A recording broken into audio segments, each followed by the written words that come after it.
All right, hey, hi, howdy, and hello, everybody. Hello. This is a weird video than what we would normally do. It's unscripted. John was told to make a list of 31 of his favorite movies to watch around Halloween. Can be horror, can be animation, can be for kids, can be rated X. Oh no, don't worry. I chose it all. I varied. It's an eclectic list. Yeah. Last year I made my own list, and that was 16 of my favorite movies, and then my buddy Billy came up with 15, added up, that's 31. Okay. So he's got a list. We're going to go through it beat by beat. If anyone doesn't know who John is, by the way, because I know I'm in all my videos, obviously. Yeah. John is in the band that I'm in. He's the drummer. Also in This Town Does Not Exist, which isn't out yet, but it's a movie that I'm filming right now. And then you were in a couple Fortnite streams. Yeah, I was in one of the Fortnite streams. That was fun. So, yeah, he's been kind of in the background a bit. A little bit. Here he is. So, number 31, I'm going with the original Jaws. Now, my relationship with Jaws is kind of complex because it wasn't a movie I grew up with. This was a movie I saw when I was older and as an adult. And recently, it just had its 50th anniversary, so I thought, what better way to experience Jaws than to go see it in theaters? And mind you, that was like my second time ever watching it. So I really love the movie. It's a really great movie. You know, it does at some points kind of feel like an action adventure, but you got to cut it some slack for being like considered the first ever blockbuster to ever exist. But there were some very, scary, shocking scenes, like that intro, man. It's fantastic. For 75, when the girl goes skinny dipping and gets got by the shark. Oh my God, that is just absolutely bonkers. The scene, like the first blockbuster based jump scare with that head coming from the bottom of the boat too. Oh man, a lot of it too. It kept me interested, even with like long conversations, like when Quinn and I forgot what Richard Dreyfuss's character's name in that movie. You just say Richard Dreyfuss. Richard Dreyfuss, yeah, Richard Dreyfuss himself from What About Bob?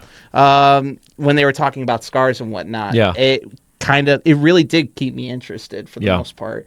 Like I said, it's at the bottom of the list because it's kind of hard in my eyes because I am such a huge horror fanatic and I have a sense of horror in my brains, but also at the same time, I'm like, all right, this is a really good movie, so it had to make the list regardless. Right. For me, Jaws was, I remember distinctly when I was like 6 or 7, my mom, I had asked her and my dad, like, okay, I want to start watching horror movies, and it's like, it's tough when a kid asks you that because it's like, okay, I can't like torment or, like traumatize them for life with a bad recommendation. Exactly. So they said Jaws and The Birds. Okay, so I watched The Birds first, and then I saw Jaws. Jaws, neither really scared me all that much. But with Jaws, what I remember liking the most was the scene where, like you mentioned, the guy's head kind of comes in and jump scares. That was great. Yeah, that was great. Another Jaws memory that I have is my family and I, we all went to Universal Studios. Okay. And we did the backlot kind of ride. And if anyone's been on that, there's the part with Jaws where Jaws comes out and jumps out at you. Oh, and so you actually got to experience the Jaws ride. Yeah. So, which now it's like Harry Potter. Yeah, no, they got rid of the Jaws ride, and that made me very sad because I'm like, you know what? I'm going to actually go and do this. And then all of a sudden it's like, I don't want butterbeer. I want Bruce the shark to jump out of the water and spray water at me. So my mom had already been on the ride, and she told my brother, here, you sit at the far end. And I wasn't thinking, and I'm like, okay. And he sits at the very, like, the window part, basically. That's right where Jaws comes out and jumps out at you. Yeah. He was screaming, crying. He was like 4 years old. And I'm thinking, like, okay, so you don't care about, you care about not traumatizing me, but my brother, he's fair play. You could just traumatize him all you want. It had to happen. It unfortunately had to happen. Yeah. One last anecdote with me with Jaws was one of the first videos I ever had that blew up. Jaws video? It was a Jaws video I did back in 2021. Oh, God. It was 3 minutes long. I recorded it actually in this room back when because I didn't have any mics at home, and I'm like, well, I'll just come here and record. Yeah. And so it's garbage. It's me just being like, Jaws was released in 1975. Jaws is considered by many to be the very first summer blockbuster. The film made waves at the box office. Change the channel, Mark. It's just like the most like bare bones thing. Dude. It blew up though. It randomly got like 27,000 views overnight, and for a no-name channel channel at the time. It was I was about to say a lot of horror YouTube-based channels. Like, for example, a couple I love. I've been following Dead Meat. Yeah, I love Dead Meat. Oh my God, I actually started watching Dead Meat when he released the first Friday the 13th Part 3 kill count. Yeah. And so I was like weekly after that. And then like Dr. Wolfula, he's also really cool as well with these reviews of these movies. And, you know, I just love watching a lot of these like video, you know, retrospectives and kind of learn a lot of trivia. And just there's a lot of trivia with Jaws. And they just recently released like a Jaws museum, I heard. Okay. I've never heard of that. So okay, so they recently, I know Steven Spielberg like talked about it with like Today or something. They have like a whole museum now. And one of the cool things you can do is you can like model your hand like the hand when they discovered the girl's body. And I was just like, that is so weird, but I'm here for it nonetheless. Number 30 on the old list is the original Frankenstein, directed by James Whale. Boris Karloff one? Karloff one. Okay, cool. I have a strong love for the Universal monsters because a lot of it is just these creatures are sort of misunderstood. Yeah. Like Frankenstein, for example. It's just, you know, Dr. Frankenstein creating Frankenstein's monster. Obviously, the dude was a nut job, but played beautifully. I don't know the actor's name. Colin Clive played it, yeah, because I heard he passed away fairly young. I think that's the case with a lot of actors at the time, unfortunately. In the 30s, yeah. But just the beauty of Frankenstein and the old Universal monster movies is just the amount of creativity that had to go into creating it. Like, we are spoiled as moviegoers nowadays because of special effects. But at the time, special effects weren't really necessarily a thing. Take this, for example. Have you looked at a lot of like stills and photos from the Frankenstein movie? You know how Boris Karloff's cheeks are kind of like sucked in? Yeah. He took out like his wooden teeth. Oh, or he took out dentures. Yeah, and that's how he's able to do it. Yeah.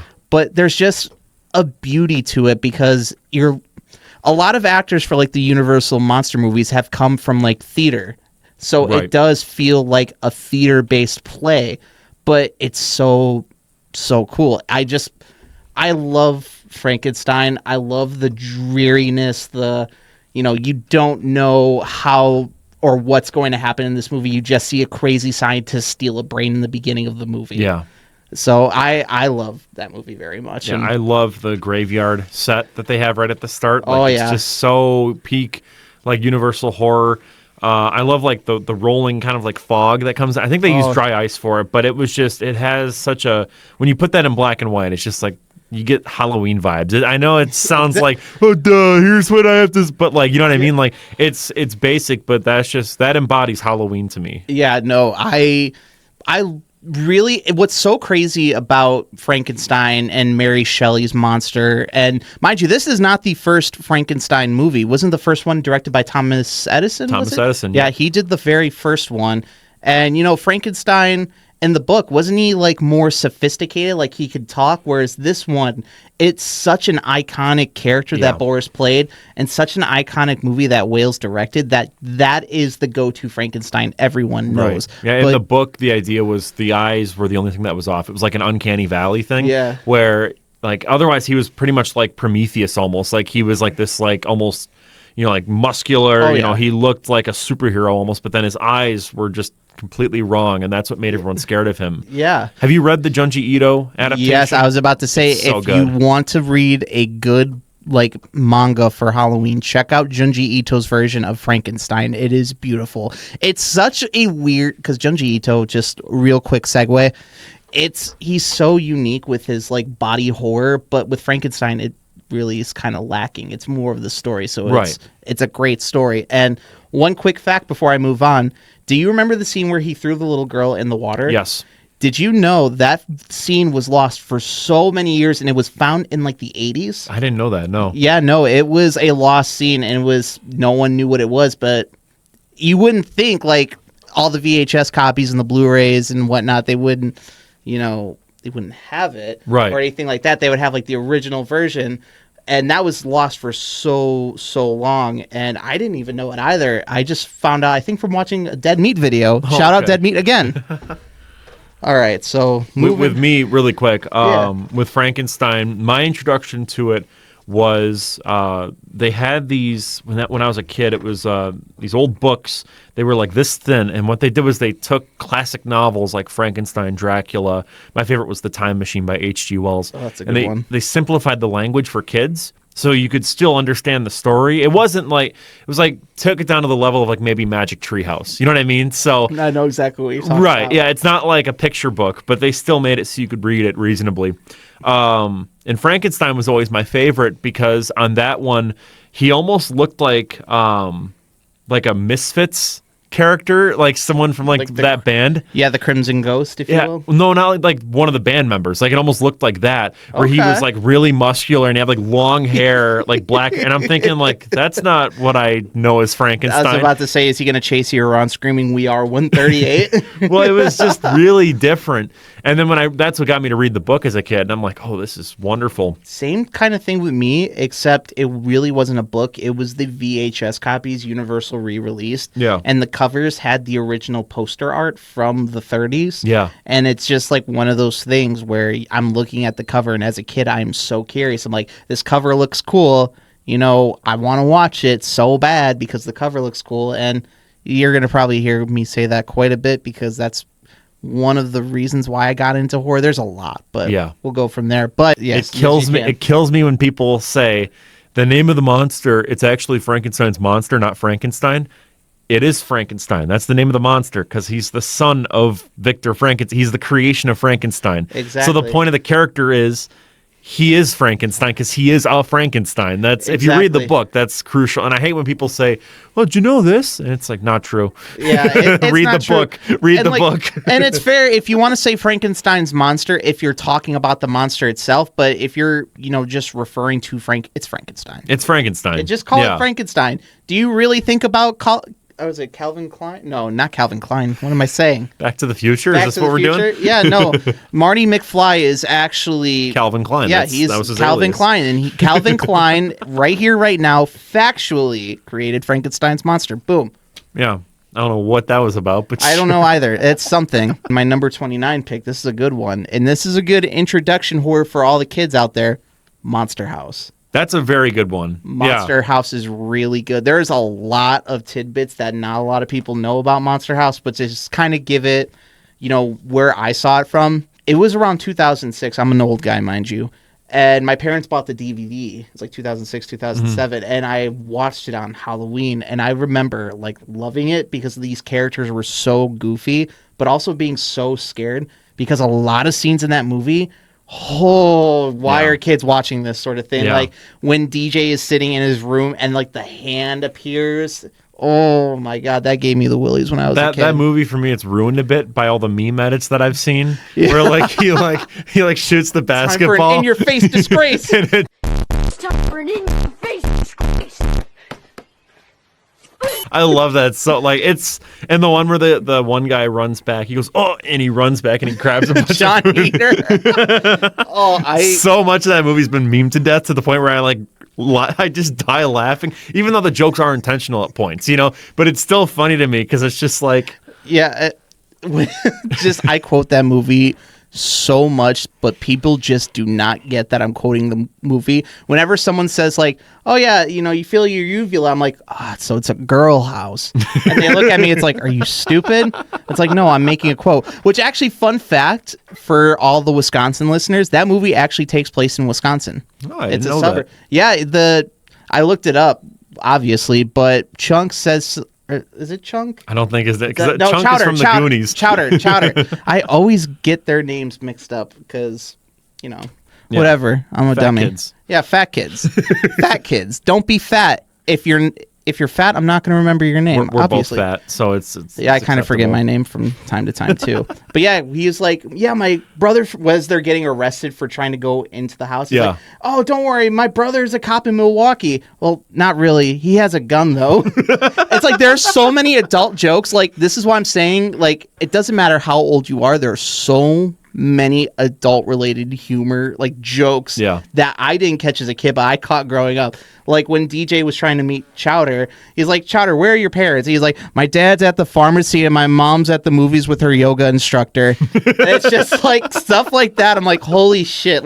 what are we doing? It's great. It's a great movie. I highly recommend it as a starter movie for a lot of you people. It was always on Cartoon Network when I was a kid. Really? It aired all the time. But again, because you're about like 5-6 years older than me, I think. Yep, So around there, yeah. Yeah. So that was always on TV constantly to the point where it almost became annoying because they'd air it nonstop. And it's like, dude, I want to watch like regular show. Like, give me the L.O. Governor episode. It's crazy too. Did you know that movie was written by Dan Harmon? Oh, really? The Rick and Morty guy. The Rick and Morty from Community, yeah.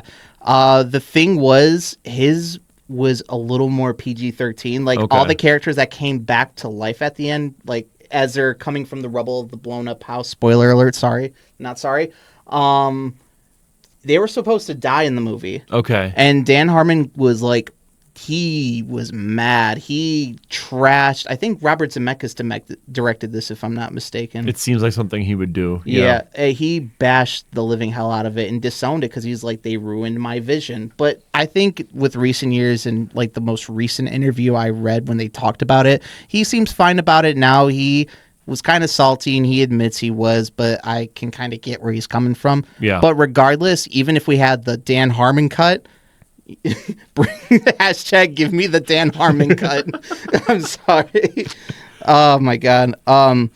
Even then, it's still a great movie. Dan Harmon cut to the Zemeckis cut. I still love it, and I highly recommend you guys watch it for this Halloween season if you're not into horror movies. It's a good one for beginners. It's a good one for the kiddos. I think it's a bit dark, but I think there's nothing wrong with showing your kids some kind of more grim, dark material. Like, I don't see an issue with that. A perfect segue. Parents, if you're watching this, show your kids this movie that I'm about to say right now for my 28, Toxic Avenger. Oh, yeah, that's a good one. That's a good one to show your kids. They totally won't be traumatized. Not at all. Just my dad showed it to me, and now I'm a Godzilla YouTuber. So, I mean... My parents showed it to me, and I didn't want to ride my bike in the street anymore. Oh, what a classic, Oh, dude. my God. Yeah, so Toxic Avenger is the first movie from Troma, which Troma we can credit for creating the careers of Matt Stone and Trey Parker, James Gunn, so on and so forth. Oh my God, I love Lloyd Kaufman. I love Troma. Yeah. And I love how sincere they are with their campiness. Is Toxic Avenger your favorite? That's a tough one because... Night of the Poultrygeist is mine. Oh, Poultrygeist, really?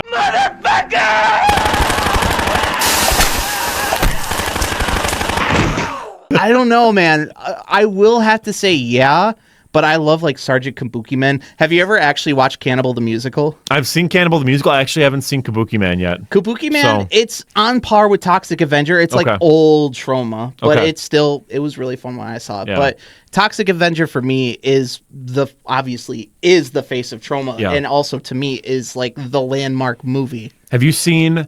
It's a really good video on YouTube. It's like a retrospective on Cannibal the Musical. It's almost like an hour long. It's by Red Cow Entertainment. It might be under their Red Cow Arcade label. The main guy that did it, Frankie, him and I have actually talked back and forth through email.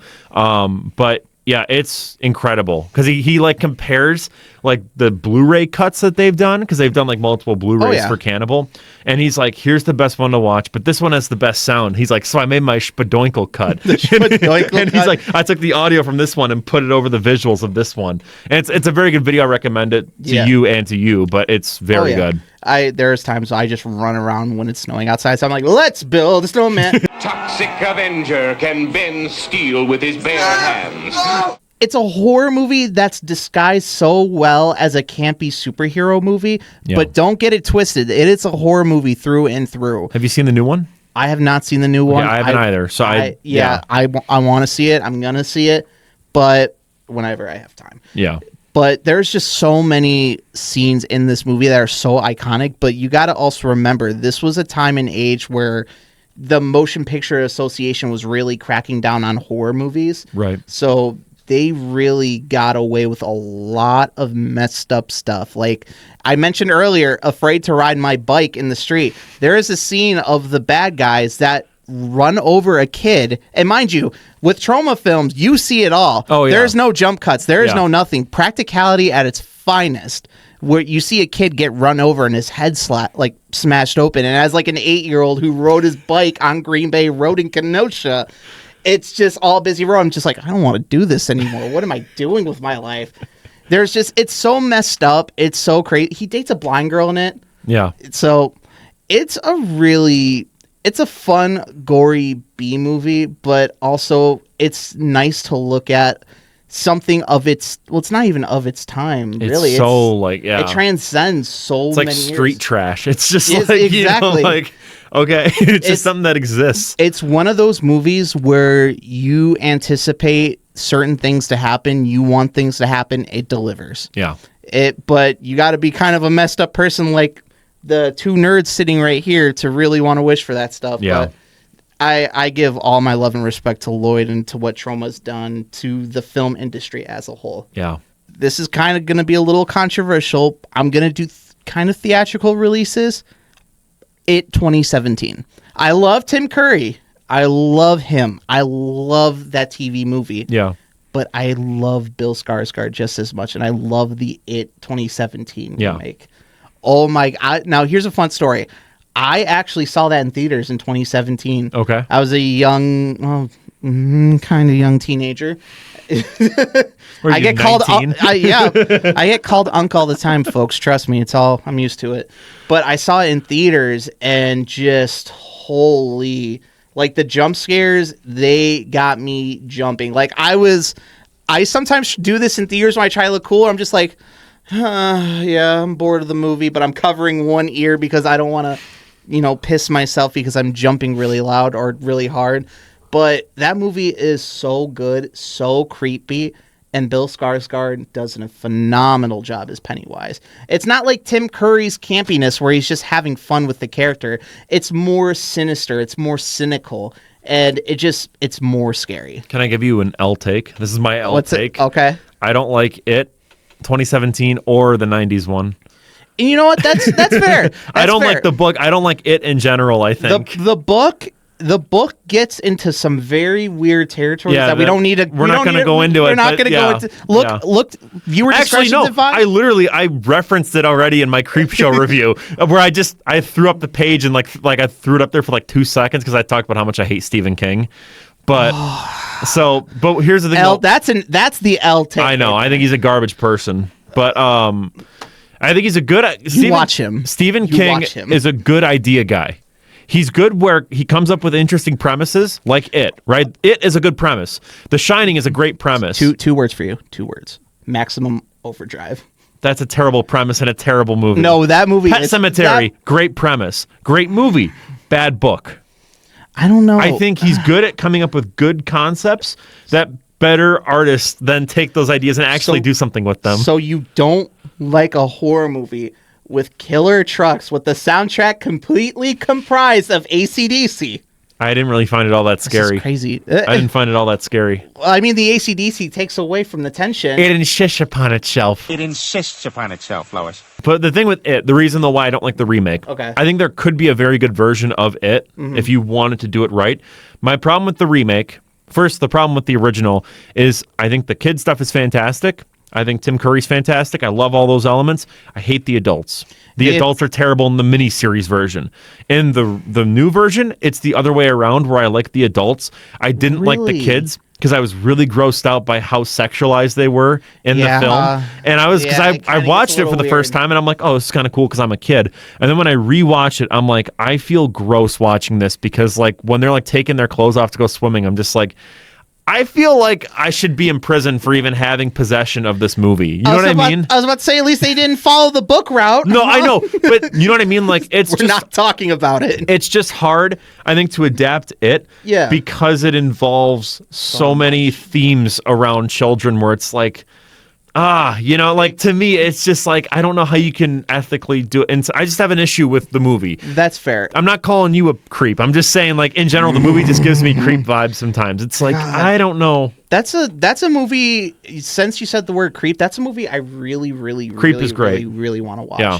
Was it Mark Duplass? I think it's Mark Duplass, yeah. Yeah, every time I see him, like, I recognize him from Creep, but I've never watched Creep. And I know Shudder did a series recently with, I think the Creep tapes are calling it. I think so. I'm not too keen on Shudder. I haven't seen much of that, so I don't know much about Shudder.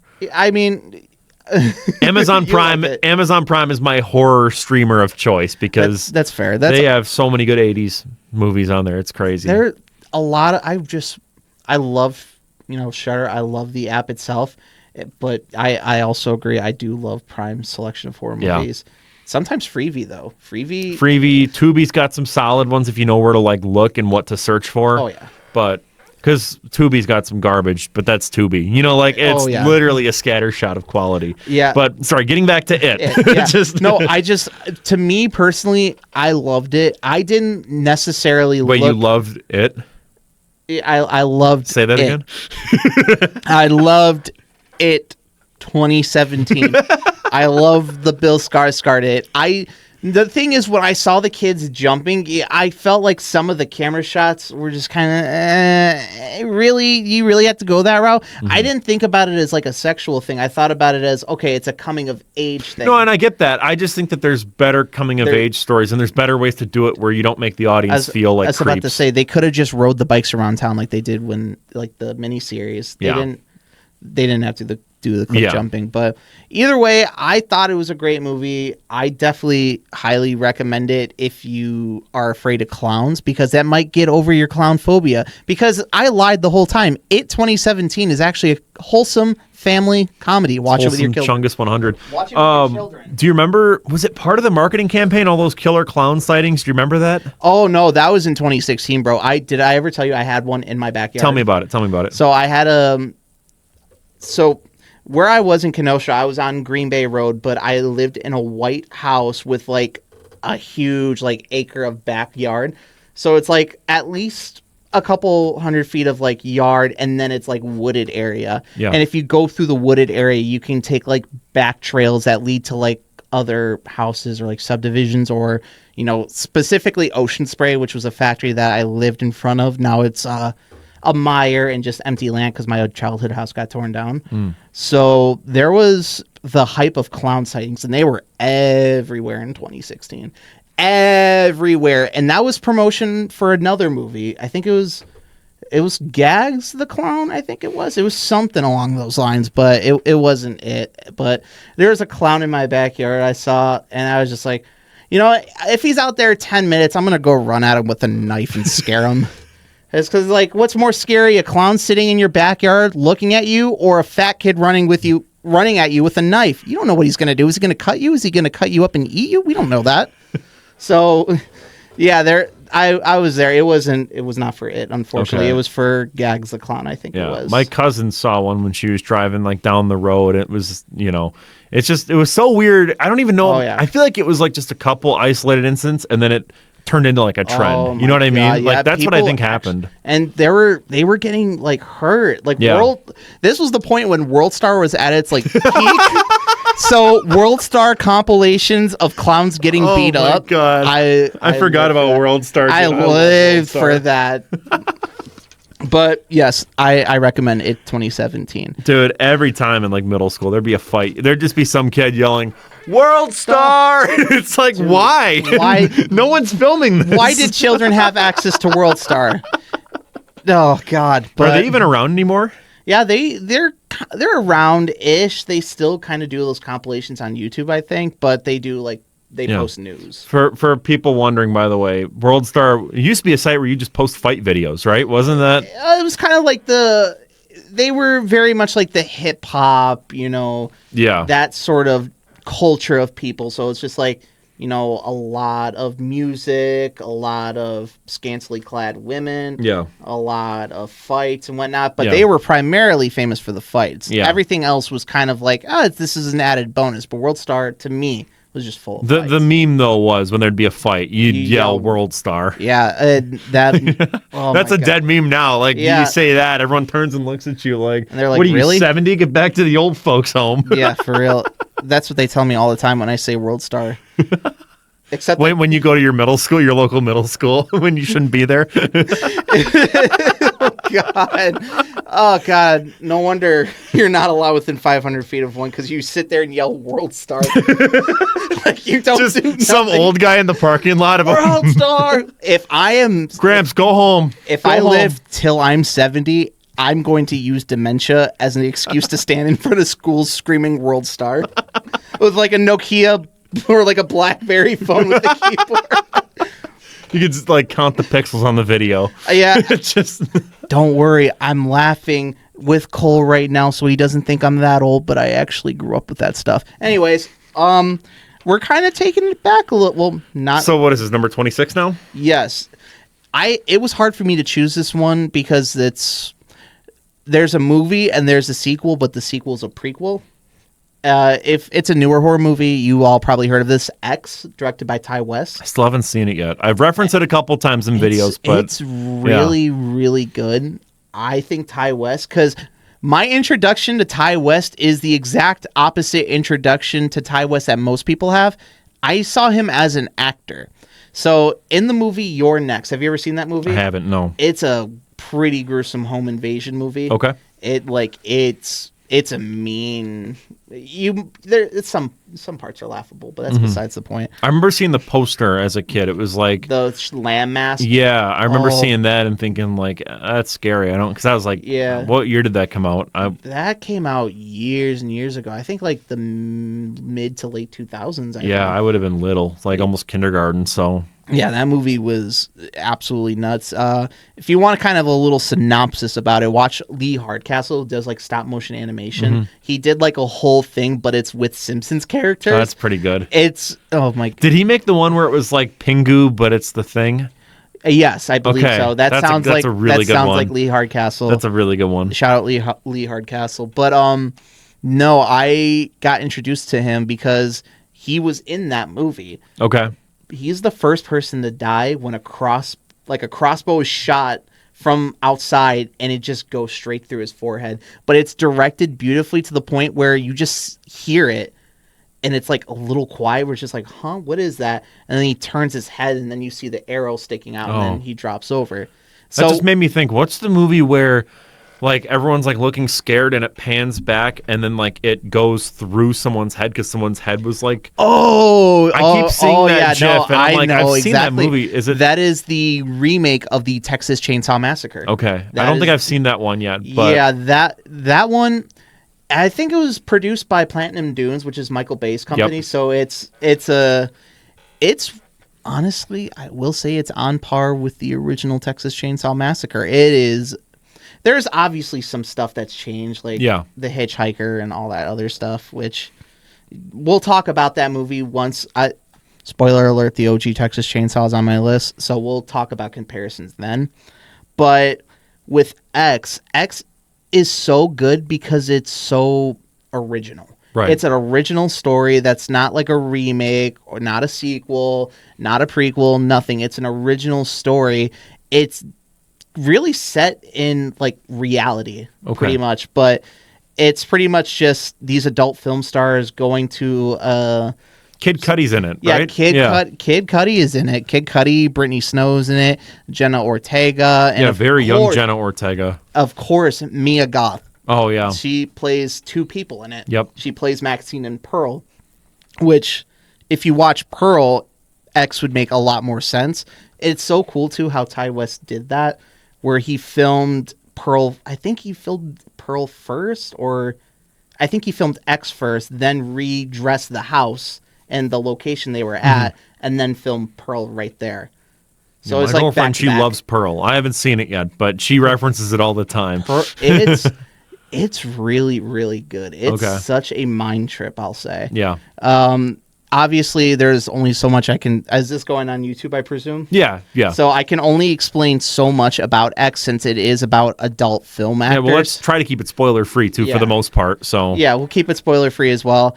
It's great. It's a great movie. There's a lot to it. You will fall in love with Mia Goth. Like, I know Jenna Ortega was on the posters for all of it, or for the most part. Yeah. But Mia Goth, holy, just watch the movie and you will fall in love with Mia Goth as an actor because she brings her A game. And it's like you don't even think she's playing two people, but she's playing two different people, two different personalities, and she's killing it. So it's a newer movie. Definitely go check it out. I really wanted to see Maxine, but I was like, I haven't seen the first two yet because the Watch- trailer was really good. You gotta with, watch X. Obsession, like that Yes. song being used in the trailer. I was like, that's really cool. Yes. Just as soon as like that riff kicks in, right when the car like peels out of the parking lot, like I still remember that trailer. I'm like, damn, I really want to see that. And then I just, I've heard mixed reviews about I have Maxine, two. Yeah. but I promise you will, like, knowing you will Yeah. love X. Yeah, Because I X have it is on DVD. I bought it it's for so- $5 at Walmart, and I'm like, so oh, I'll out check it there. out. It's Yeah. unique, and then you're gonna. The one thing I love about new original based horror movies, where it's just like it inspires you, it gets that creative gear in your Yeah. brain going, and you as a filmmaker, you're gonna be like, why didn't I think of that? Or Yeah. I could have done that. And some of the shots are amazing. Like there's, I don't want to get into spoiler territory, but some of his panning shots that he does, just from the foreground, just there's a lot I could say about the shot work, but it's just one of those you have to see it. All right. But I highly recommend seeing it as blind as possible. Okay. Because that's how I saw it. I don't know anything about it. I just know that like the cast and I know the general premise, and Same. that's it. So Literally the same. Yeah. I found out, the killer, but that's a given. But Yeah. either way, check it out. Go in blind. That's the best way to do it. All right. Because I was even like, I had to turn the lights on. I'm like, I'm freaked out right now. Oh God. It's Number 25. I chose the original Silent Night, Deadly Night. It's a really Oh, the Santa killer. the Santa Yep. Killer. Okay. It's one of the movies back in the 80s that really caused a moral outrage Mm-hmm. because of a killer Santa Claus. Yeah. But if you watch the movie, if you dissect it, just the theme matrix to it, it's really a really good, interesting look at trauma. Is it the one with Garbage Day? Garbage Day! Huh? No! That's part two. That's two? Okay. I love okay. part two. I love part two more than one, but that's because they kind of did Evil Dead 2 where they just like summarized the first movie in the first part and then they go from there. They went as far as just to use original footage from Yeah. the first one. Yeah. So much so, like It's Ricky Chapman sitting in the theater watching the original Silent Night, Deadly Night. Yeah. It's wonderful. I think that people say that's a bad movie. I love it. I think it works perfect. Oh, It no, knows it is exactly what it is. It's a campy slasher movie based on a holiday. But The first one's your pick, though. Yeah. The first one is my pick because it really goes in the thought of trauma and the effects that trauma can have on one person because of the tragedy that happened to Billy Chapman and Ricky Chapman. I think their last names are Chapman. Mm-hmm. But they go through a really messed up beginning, which watch the movie if you want to figure out what that is. But just it's a really, really interesting look at trauma and also religious abuse as well. Okay. Because they have a character, Mother Superior, who's abusive to these orphans pretty much. And just all of that, what happened to his parents, all kind of twist his mental around, and then he goes on a rampage. Yeah. But it sucks that parents saw this in the 80s and was like, Killer Santa Claus? No. Give me Coca-Cola Santa Claus. No. What? No. I've seen the second one more, and the first one kind of becomes more like a haze as a result, but Watch so it. I'll have to watch the first one again. I'm gonna wait till around Christmas time. That seems more like a Christmas time movie than Halloween, my opinion. But yeah, I was watching Silent Night, Deadly Night 2 Christmas Eve this past year. Yeah. And my dad was watching, because like I said with the second one, it's pretty much the first one summarized and then the second one. And so they showed the whole scene of what happened to his parents. And my dad's sitting there looking at this crap. And he was like, what? All right, what? That is messed up. What are you doing, bro? No, I highly recommend it. They actually are making a remake of it.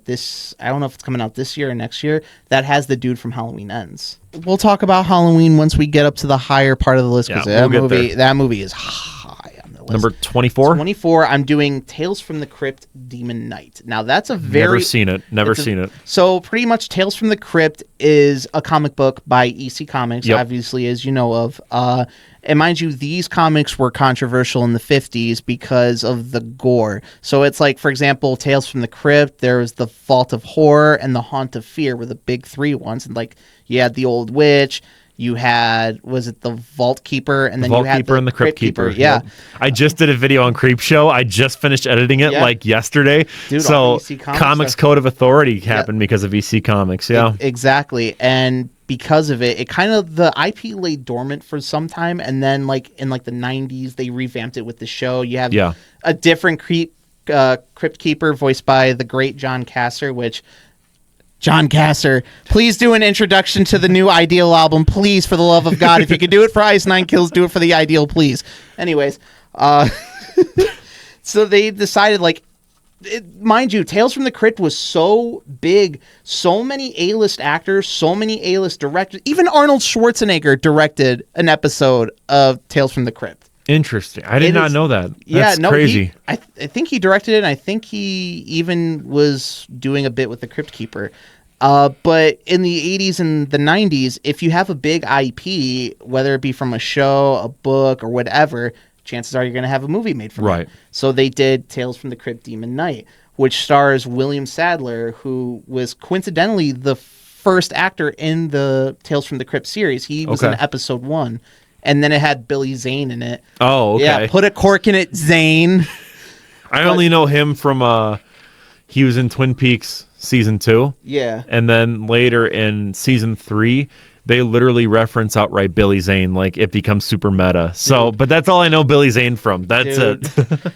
It's such a great movie. The premise of it is, it's one of those premises where it's so unique and also very original. Coming from a movie based on a TV show, you think it's going to be less than subpar. It's a fun movie. Yeah. And whenever I say like a horror movie is fun, it's one of those where you're just sitting there smiling, eating your popcorn. You're like, I hope this is going to happen to the person. It happened. Ah ha ha. You're going to laugh. You're having fun. It's one of those horror movies. It's of its time. Like, but fuck, Jada Pinkett Smith's in it. Really? Okay, I got to check this out because this is interesting now. Dick Miller's in it as well. Okay, he's in everything. Yeah, Dick Miller. Dick Miller is literally in everything, which honorable mention, Bucket of Blood. Okay. That's an early 60s Dick Miller movie where he turns into like a psycho killing people and turning them into sculptures because he wants to look cool. That's the Spark Notes version of it. Yeah. But this movie is, it's really good. I think personally it's really good. A lot of people are kind of meh about it because, you know, you got your Creepshow. Why do you need Tales from the Crypt the movie? Well, this isn't really necessarily a horror anthology. It's a whole movie's worth of a story.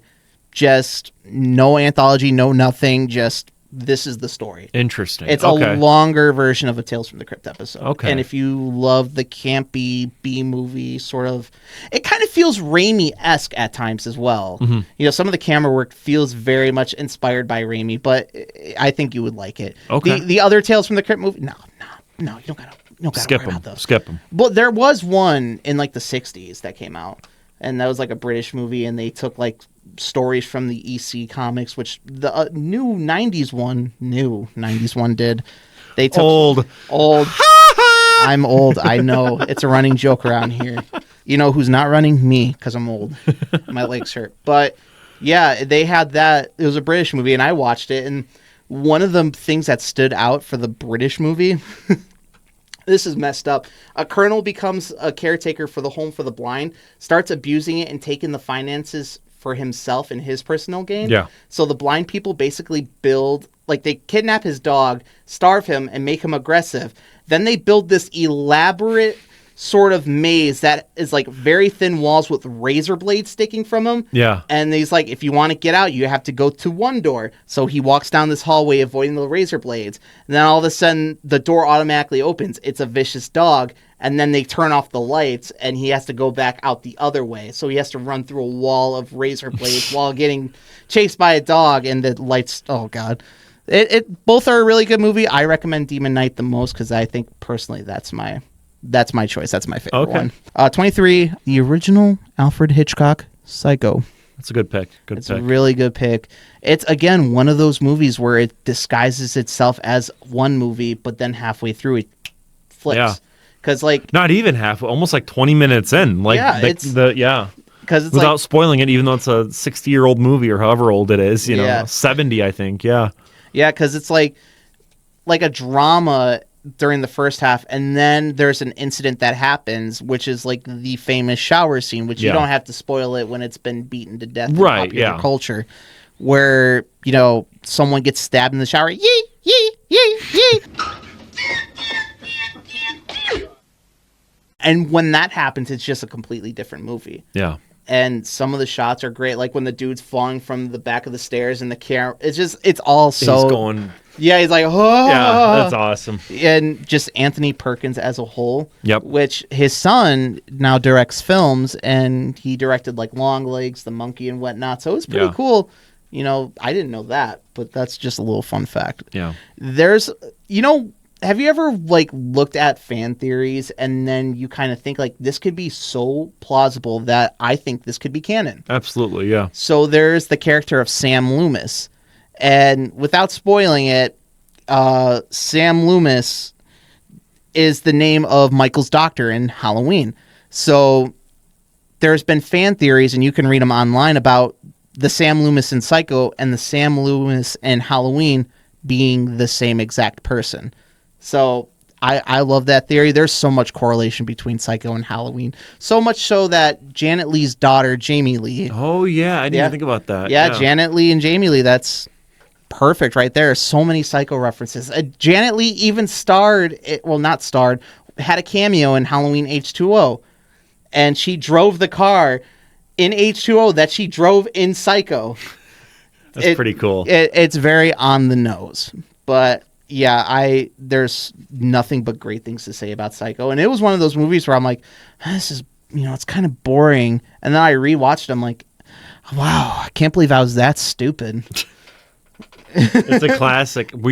So my senior year of high school, we did these one-act plays. And so I directed a horror one that was called Jack in the Box, and then like the restaurant. No, I didn't write it. It's about like a Jack in the Box, like a literal like one of those. Okay. That you wind up. I didn't write it. And then there were some other ones, but in between each one act, while we were like taking the set down, there was this one of the students. You do like monologues, like each one would do kind of like a monologue, and one student did the end monologue from Psycho. Oh, and it was really cool. One? It was really cool. Yeah, there's a really cool dissolve shot with that too. After he's done with the skull, yeah, I thought that was really cool. Alfred Hitchcock, very much a trendsetter. Yeah, very much just a huge influence in the world of filmmaking. Yeah, it's such an iconic movie, and it's pretty much the reason why modern horror is the way it is. Absolutely. It's like the beginning.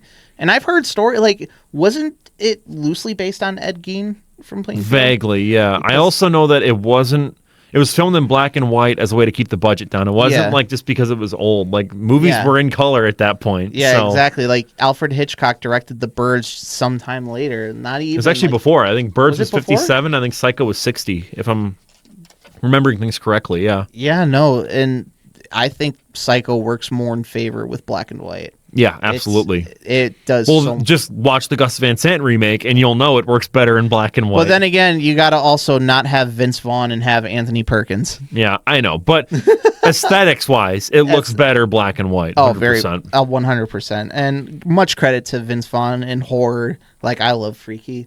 I like Vince Vaughn in general. Yes, yeah. I love Vince Vaughn, so I can't even say anything.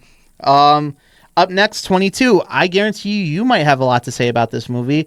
This is actually one of the movies I saw Cole wear a shirt for while I was wearing the same shirt. It was Return of the Living Dead. Yep, Return of the Living Dead classic. I made a video on this on the channel, so check that out if you're curious. So I changed this today because I originally had the original Dawn of the Dead. Because I see that you scribbled shit out. It looks like the Unabomber manifesto. It's crazy. Dude, how many movies did you scribble out? I scribbled out a lot. I'll show you this list after, but I scribbled out so many because I'm like, maybe I could do this. Maybe I can do this. And I was going to do the Dawn of the Dead since I'm like, that was Savini's magnum opus. It had the same commentary, like the social commentary as the original had. And it's George A. Romero. Yeah. And Ken Foray's in it. Ken Foree, it doesn't matter. But I decided instead to go with Return of the Living Dead because didn't it have the rights to it, and then they loosely played with the concept? Romero owns the rights to Of the Dead. The other guy who has made nothing but crap since then, Yeah. except for Return of the Living Dead, has the rights to those zombies, and he can sequelize Night of the Living Dead all he wants. Yeah, because even then too, in the Return of the Living Dead universe, sorry. Romero has the rights to the general franchise, so he can sequelize it, but he doesn't own Of the Living Dead. That's why it's Dawn of the Dead, the Day of the Dead, and then this one, it's Return of the Living Dead, because this guy has the rights to The Living Dead. That was sort of their agreement. I had them mixed up. Yeah. Yeah, because they loosely reference it as like an actual event that happened. But it's a movie within It's a the movie. Yeah. It's like a movie based on actual events that happened in that universe. Which is cool. I love when movies do that. It's such so a guilty cool. pleasure of mine. The Tar Man, that when I watched it as a kid, the Tar Man, when it freaked me out. It's so cool. It's so cool.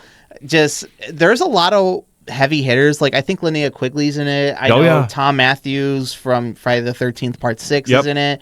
Just so many people. There's the guy from Friday the 13th where he's the enchiladas? Where he's shitting out in the porta potty. I know exactly what you're talking about. He's like, those damn enchiladas. Add the clip. Roll it. Damn enchiladas. Oh, ooh, baby. Ooh, baby. But the movie itself is really, really good. I love the concept of the zombies. Like, oh my god, everything that they did in Night of the Living Dead does not work. Right, yeah. You can't kill them, and that's horrifying. Like, it really is. It's probably the most effective zombie movie of all time. Yeah, and they talk too. Yeah, it's like, great. When the zombies on the cop radio, he's like, send more police. Or yeah, paramedics. Like that. That's what my shirt is. Send more paramedics. Oh, yeah. It just... There is one part where it's just like, I can't stand to look at him. Is Brian Peck, unfortunately, is in it. Who's that? Brian Peck was the acting coach. I don't know if you want to... I know. Okay, now that you say acting coach, I know vaguely. Who does he play? He plays one of the punk kids. He's the kid that's like reading the comic book, the skinny. Oh, okay. Yeah, I thought you were gonna say it was like someone more relevant. No, okay, that's okay. He's a background character. He's a background character. Terrible person. Actual monster. Yeah, literally. Yeah. Watch the Quiet on Set documentary if you want to learn more about him. He's a terrible person. Terrible, but he was in a phenomenal movie, and I feel like again they took such a basic concept of zombies, which, mind you, Romero pretty much created what the modern zombie is. Yeah. But they just amplified it to a 10. And you look at it, it's like, okay, it's campy. The effects were great. Like, was it the half dog statue or whatever? Oh, I love that. It started barking. Like the cadaver, yeah. Well, the one thing was they had a different special effects guy, and he was terrible at his job. Yeah. He did two effects that made it into the movie. One is the cadaver one without the head, but you only see it in a couple shots of the one that he did where it looks awful. Yeah. Like you could see that it's clearly just someone with like an extra thing up here. Oh, yeah. It looks bad. And then the actual one, you could see a very clear difference. The other one, I believe it's the skeleton that pops out where it looks like the Evil Dead poster. Because you can even see like the hinge and the jaw where like the wooden thing goes to like move when he opens it up. Yeah. And it looks kind of rough. And I think those are the only two effects that he did that made it into the final movie. Because otherwise, it's all the other guy that came in and fixed his mess. I was about to say the other guy was necessary. Those effects were awesome. Yes. Tarman is killer. Tarman is way too good. The way Tarman opens his mouth before the credits even start, that traumatized me as a kid in the best way, shape, and form. Yeah. And it's one of those movies where I saw the case. Whereas my parents had a bunch of DVDs and my mom has a lot of horror movies. Yeah. Shout out Mom. She's the one that got me into horror movies. And the punks on it, just spray painting on the tombstone returns. Yep. I'm just like, I want to watch this movie. I don't know what it is. And when I was like a younger preteen, I saw it. I'm like, this is everything I hope for. It's kind of like Killer Clowns. Yep. It's everything I hope for and everything I wanted. So check that movie out this Halloween. Absolutely. Check out my video on it too in case you want a really good deep dive on like the history. Like if you want like something in depth, then check that out because as opposed to just us two schmucks talking about. Yeah, if you want a more in-depth analysis, check out Firewood Media. Actually, don't check out Firewood Media. Unsubscribe. Yeah, unsubscribe right now because I'm gonna take a turn in the not necessarily different direction, but my next horror movie is not necessarily a horror movie. It's Club Dread. Never seen it. Club Dread is a movie made by the guy, Broken Lizard Comedy Troupe, which is the guys that were responsible for like Super Troopers and whatnot. Okay. And you think, oh my God, Super Trooper guys? They can't make a horror movie. Well, they did. They made a fun slasher movie. It has Bill Paxton in it. Okay. The late, great Bill Paxton, R.I.P. He plays a guy named Coconut Pete, who's pretty much like a Jimmy Buffett ripoff. There's a scene in the movie where he's singing Pina Colada Berg. That's his big song. And someone was like, sing Margaritaville. And he freaks out. Like, it's one of those great movies. Just the Broken Lizard Comedy Troupe, they're already very talented guys in the world of comedy. And I was really shocked when I saw this movie. I'm like, this movie has some great atmosphere. It's one of those like forgotten gems where not a lot of people talk about it. When did it come out? Was it? It was like mid 2000s, I believe. Okay, all right. So there's a lot of great heavy hitters in that movie. It's just a fun movie. And I know a lot of people talk about like Shaun of the Dead or whatever when they think of horror comedy, but like this is an underrated classic in my opinion. So shout out Super Trooper guys, Broken Lizard Comedy Troupe. What's the next one? What are we at? Number 20? Yep. I chose From Dusk Till Dawn. Perfect example of movie that's changes your expectations halfway through. It's a great movie. It's a Tarantino movie at first, like a crime movie, and then it goes into the Robert Rodriguez insanity. Movie. Yeah, Robert Rodriguez is definitely in like if anything, the top 5. One of my favorite directors. Okay, yeah, he's a great director, and I think he's like really the king of camp. Yeah, he is so talented, and I love Tom Savini's cameo in this. Where he's like, it's so good. I don't want to ruin it, but like it's so wonderful. There's a lot of greatness to this movie. The end shot is wonderful. They also made a documentary about the making of this movie called Full Tilt Boogie. I'll watch that because that sounds really interesting. Yeah, apparently it's really interesting. I haven't watched it either, but I just love the Gecko Brothers. I also loved how Robert Rodriguez, for his own like channel, he made a TV series on From Dusk Till Dawn, but it's like a longer form of the movie. Okay. And I know they made like sequels. I haven't watched the sequels because I haven't cared. Either, yeah. But George Clooney steals the whole entire movie, but also Salma Hayek does, because I think this is one of her early roles too before she really like blew up. I would say. I mean, besides like Desperado and whatnot, but like she was really good, really seductive. There's a shot of her foot going into Quentin Tarantino's mouth, and I'm just like, did Quentin have to beg for that? Oh, absolutely. Please cast me as that character. But regardless, even Tarantino's really good when he played. He's a really good. He's a good actor. Yeah, he's a great actor, and like he unfortunately plays a scummy character. Oh, terrible. Yeah, but it's like the polar opposite of what his brother is, played by George Clooney. So it's worth it. It's worth checking out. It's a good horror movie to get yourself into horror movies if you're an older adult. Great practical effects too. Amazing. Yeah, it's so good. Yeah. And I love watching like behind the scenes footage of Robert Rodriguez playing his guitar and stuff throughout. So check that one out, folks. Up next, number 19. I chose Terrifier. Haven't seen it. I've heard bad things about. I've seen Terrifier 2, but I haven't seen 1. So if you think of 1 as like a love letter to 70s exploitation films, it really is a great movie. Okay. Part 1 was just sort of, it feels to me like Damien Leone's attempt at really getting the gore out, making something great, a passion project, if you will.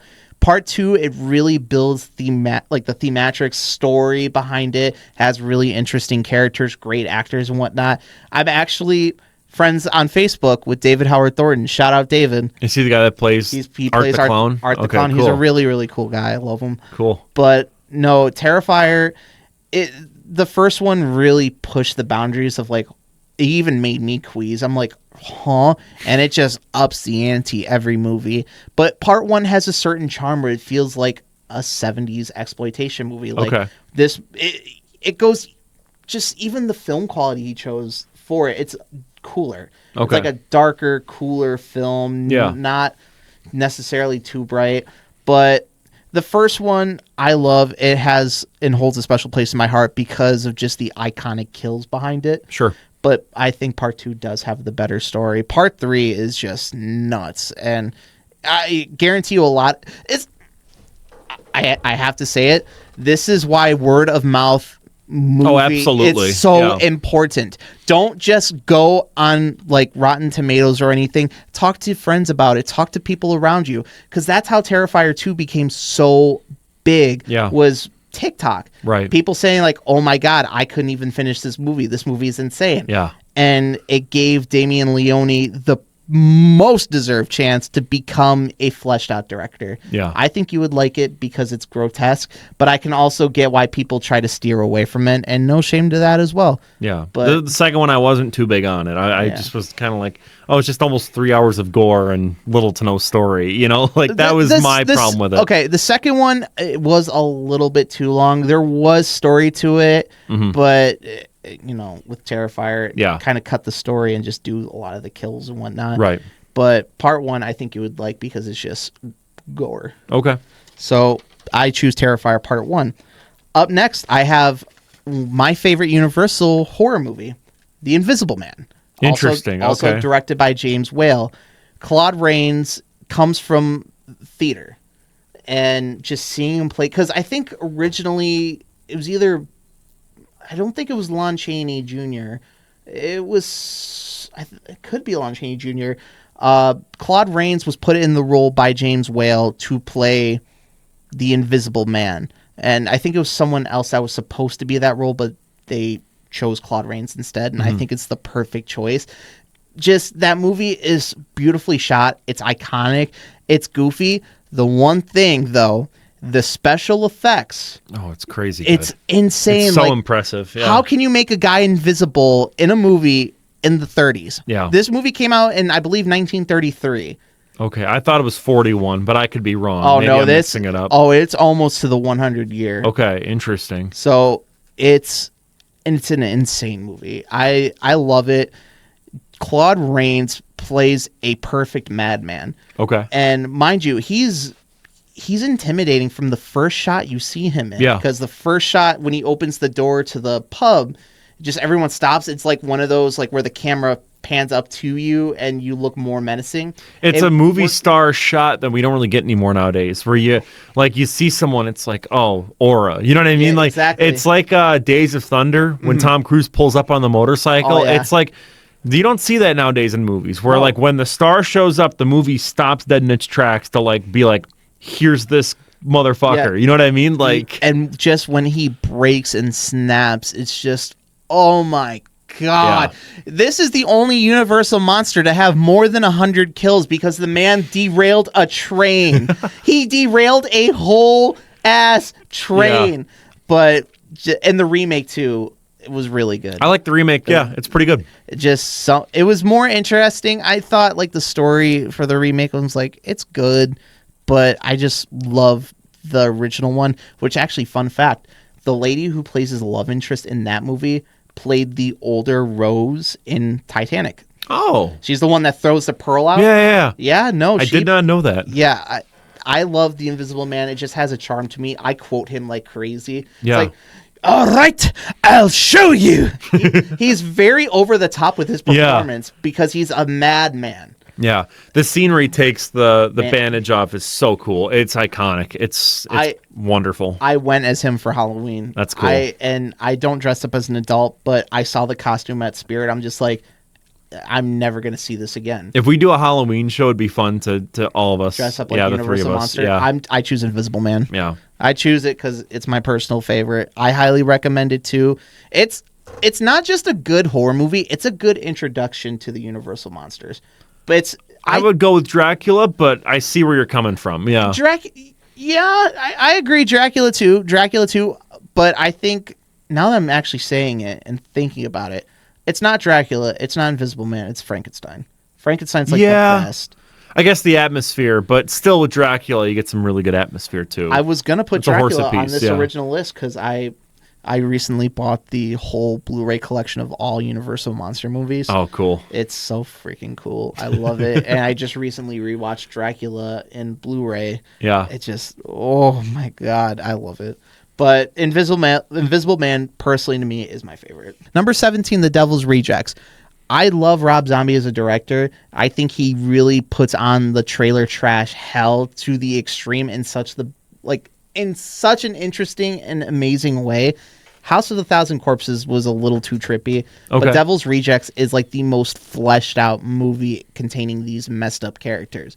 And the fact that people were idolizing these other people like that are monsters plays a role in Rob Zombie's Three from Hell, which is like the third movie of this trilogy. That's a hard one to watch because of Captain Spaulding. Yeah, Captain Spaulding, he just rest in peace, Oh my God, I can't. Sid Haig was phenomenal as an actor. And I remember watching an old A-Team episode and seeing Sid Haig. I'm just like, motherfucker. He got knocked by B.A. Baracus. It's all good. Devil's Rejects, highly check out if you can stand a little bit of gore. It's not too gruesome, I think. It's mean. It's a mean movie. It's a mean-spirited movie. You will feel bad. On par with mean-spirited movies, I Saw the Devil, which is it's a Korean horror film. Okay, I don't think I've seen it. So. Okay, I highly recommend it. You would like it. Okay. It's one of those mean-spirited movies where... Do you want me to give you the concept, or do you want to just kind of see it blind and have me explain like how I felt about the movie? Just do that. That to make it. Yeah. The movie itself is a mean movie, but the guy who played Old Boy in the Korean version, he plays the enemy in this one, and he is phenomenal. It's a very good cat and mouse, mean-spirited slasher, messed up movie. It's in Korean. It's a hard one to watch, but shout out to That Was Pretty Scary, a podcast with John Lee Brody and Freddie Prinze Jr. for opening me up to this movie. I watched it, I loved it, and I'm like, this is like almost like a requiem for a dream of horror movies, where it's just like, that's hard to stomach. And speaking of hard to stomach, my next one is the original Saw. Okay, yeah. So a lot of people may not really recognize this, but the original Saw wasn't necessarily in that category of torture porn, because torture porn made famously by like Eli Roth doing like the Hostel movies, the Saw movies and whatnot. The Saw movie itself was like a legit like crime movie. It's very self-contained. It's very self-contained. And even with the traps, like they're sped up to where it's like you don't really get to see a whole lot of what happens. It's get almost to see the like after a play. effect. Yeah. Because it's just characters in a room, and that's the whole movie, basically. That's why they made it. And it's so good. It's so creepy. Yeah. And I feel like it really makes John Kramer look more of an intimidating monster, especially with that twist ending, too. Yeah. He is a monster, but it's just... that movie is like the perfect foundation of this franchise. Yeah. And I really like how they didn't go straight into like all the torture-esque sort of vibes of it. They contained the story itself, and that's why I love it the most. Mm-hmm. It's not like you have, rest in peace, Chester Bennington getting killed in a Saw movie. Yeah. But yeah, I love the first OG Saw and Saw 2. Saw 2 is pretty good. Yeah. And then the other Saws, it's hard to watch. It's a mixed bag, yeah. It's very much a mixed bag. But it's not a mixed bag. My number 14 pick, the OG Exorcist. Yeah, I do like 3 better than 1. That's my I'll take. But I love Legion. Well, Legion, Heretic. A lot of people love Heretic. I love No one likes Heretic. What? That's a lot of really Exorcist 2? Yeah, a lot. Was it Exorcist 2 that had that famous jump scare? That's 3. You're thinking of 3. Oh. Heretic is the one that's really bad where it's...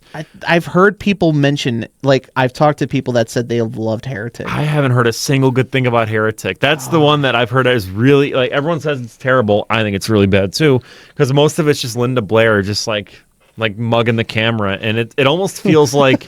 it almost feels like a parody, where she's just kind of like, oh, I was possessed when I was a girl, but I'm okay now. I was possessed by a demon. Oh, it's okay. He's gone. Does Pazuzu come in the picture again? Well, yeah, like there's this whole scene where it's like, I am Pazuzu, and you actually see it's really bad. So you're basically saying, hey, The Exorcist 1 is The Mask, Exorcist 2 is Son of Mask. No, literally. It's really bad. And then the third one, it's like it's not even an Exorcist movie at all. It's like it's its own thing, and it's wonderful. I love that one more than the first one. That's so hard for me. I can't agree for the simple fact is I've never seen part 3 or Okay. not even really part 2. Part 1 though. No, yeah, sorry, we're talking about 1, but I'm just saying 3 I love, and I'm gonna do a video on it on the channel eventually. Oh, you heard that here, folks. But the first one, to me, it's so interesting. The story, just the loss of faith, and just like having questions about your religion, while also Regaining faith. Yeah, regaining faith. Because that's his whole arc. Yeah, that's the arc, and just oh my god, Linda Blair in that movie. She's phenomenal. Yeah. Just the crab walk down the stairs was Yep. pretty nuts. And you know, a lot of people during like the 70s, it was like a controversial movie. Crab Walk wasn't in the theatrical cut, by the way. It was not. No, Yeah. it was not. But you just people were. It was like another word to mouth. It was like the Terrifier of the 70s, I guess. I made a video, by the way, on the channel. It's called "Why the Exorcist is Peak Catholic Representation." Yeah. And it's the whole movie. It analyzes it from a Catholic lens because I am Catholic, and so for me, it's like it's one of those where I remember hearing so many negative things about it and being like, because there was this, satanic panic on it and all this Oh, stuff. yeah. Oh, and, yeah. And I watch it and I'm like, no one that's, if you're a Catholic and you hate that movie, I'm convinced you haven't seen it. It is the most pro-Catholic movie imaginable. Yeah. The heroes are priests. The Literally. main character's arc is, I fell out of religion. I'm going to, join back up in my religion and fight the power of evil through spiritual warfare. It's like, this is Catholicism 101. And it's Literally. like, if you hate that movie and you're a Catholic, you're an idiot. I'm sorry. And even with the controversy that movie gained, a lot of it really was not even like, for example, when they stuck the IV in Reagan, like blood shot out or something that's like that. that. That scene is brutal. That's Yeah, the scariest that- scene in the movie for me. Yeah, that was where a lot of people were fainting and walking out. It Yeah. had nothing to do with like demonic possession or anything Yeah. like that. Though I will say before we move on, the shots of just Pazuzu's face randomly placed in the movie. I hate that. You hate that? Because that was a later edition, and I think it's very like corny. Like it just comes off as like try corny. hard. It could be corny, but when it was done right, where you weren't expecting it, and Yeah. it just happened. And I feel like Leonardo DiCaprio from Once Upon a Time, like Yeah. The one scene though I think that's a little bit more scary, at least for me as a Catholic, is where the statue of Mother Mary is just desecrated, and it's like, because it's so wrong. You know what I mean? Like for someone like me, and that's what adds to the horror. Because it's like, it's why. are you talking about the cross? What happened with the cross? No. The one where it's like they show it for like maybe 2 seconds max, but where the priest comes into the church and he sees that statue and it's like just completely like all messed up. Oh my god! And it I didn't notice. to be honest okay, with you. yeah, because he literally looks at it and he's like, oh, and then like they show it for like 2 seconds, probably because it's so sacrilegious, like because Yeah. it's really messed up.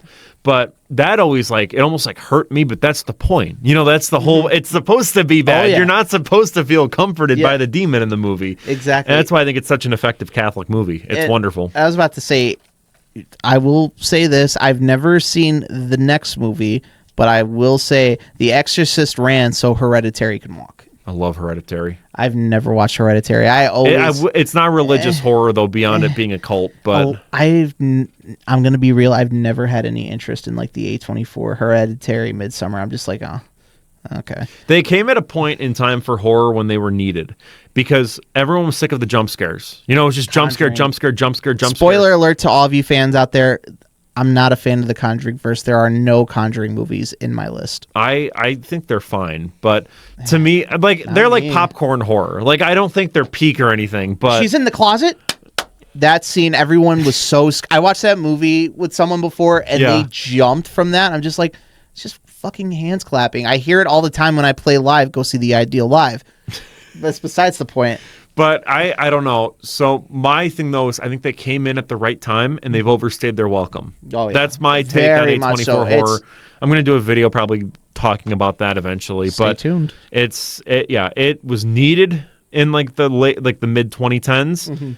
It's not needed anymore. Oh, If yeah. anything, there's more of a need and a love and a want for that jump scare horror now. You know what I mean? Yeah, Like, it's just there's a perfect way to do jump scares. There are perfect ways. There are some jump scares that don't even have music, or it just takes its time, like Mulholland Drive. I was for going to say example. Halloween. Halloween 2, yeah. Well, Halloween 1. No, where, no, I said Halloween. Oh, Halloween's comma, 2. okay. Yeah, but no, that the one one. where Donald Pleasance is like looking in the bush, and then the cop comes up behind him and just grabs his shoulder, and you get this moment like, oh shit, like is that Michael Myers? And then you realize it's the cop, but it's so effective because you jump at first. I also use that, which I'll plug this more in depth, but in my short film, Yeah. when you grabbed Logan's shoulder, I totally know what I was doing. I was copying John Carpenter to a T.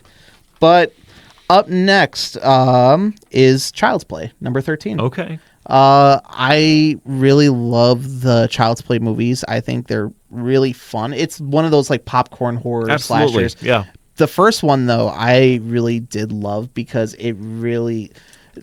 Andy Barclay as a character is complex because it's like he's just a little normal kid that has to go through all of this messed up stuff and no one around him believes him. Yeah. They think he's the one that's killing these people when it's Charles Lee Ray. Mm-hmm. You know, I love Brad Dourif. Great. Oh, God. Okay, if you love him, watch Exorcist 3. He's in it. He's in it, and for a very, like, the entire third act, it's literally him just giving a master class in acting. That's all I'm going to say. His voice in that, I hate to, because I'm kind of writing the video now with Exorcist 3, but he does this thing in his voice where he'll talk really kind of low, and then all of a sudden he gets back up to this register, and then he'll get back down all of a sudden and just go like, and I was eating the flesh. And like the way his voice like just gets deep and gets back up. So watch Exorcist 3. By the way, just you need to. It's phenomenal. Brad Dourif. But he's great in everything he's in. I'm gonna do a full circle moment right now. He also was in a Tales from the Crypt segment with Bill Paxton. Yeah. Full circle moment right there. But just the voice of Chucky is so iconic. I just wish Brad Dourif really did get more credit and more like voice acting roles. I forget it's him sometimes. It's so hard, but it's just like he plays it off so well. That's why I forget it's him. He's a very underrated voice actor. He's great. I will also say I think there was like some, not even controversy, but fans pointed out in the first one, they had like 6-shooter revolvers and they're just shooting like more than 10 rounds at each other. Yeah, yeah. But it's a unique concept that Don Mancini came up with. I watched a little bit of the television show. The television show is really cool, but it kind of just really dives deeper into the lore of how Chucky became Chucky. Yeah. But I feel like that first one is like the perfect movie where it's like a thriller, then turns into like a holy crap, we're in a slasher movie now almost. So I recommend part 1 for people. Yeah, I'd say so, yeah. But if you want a movie with Chucky throughout without like the whodunit sort of aspect. Yeah, because it's Chucky. Yeah, you know it's Chucky, but Child's Play 2, you just skip all of that and it's just straight into the mayhem. Mm-hmm. So I choose Child's Play 1 though. I love that one. Up next, I have Osgood Perkins, the monkey.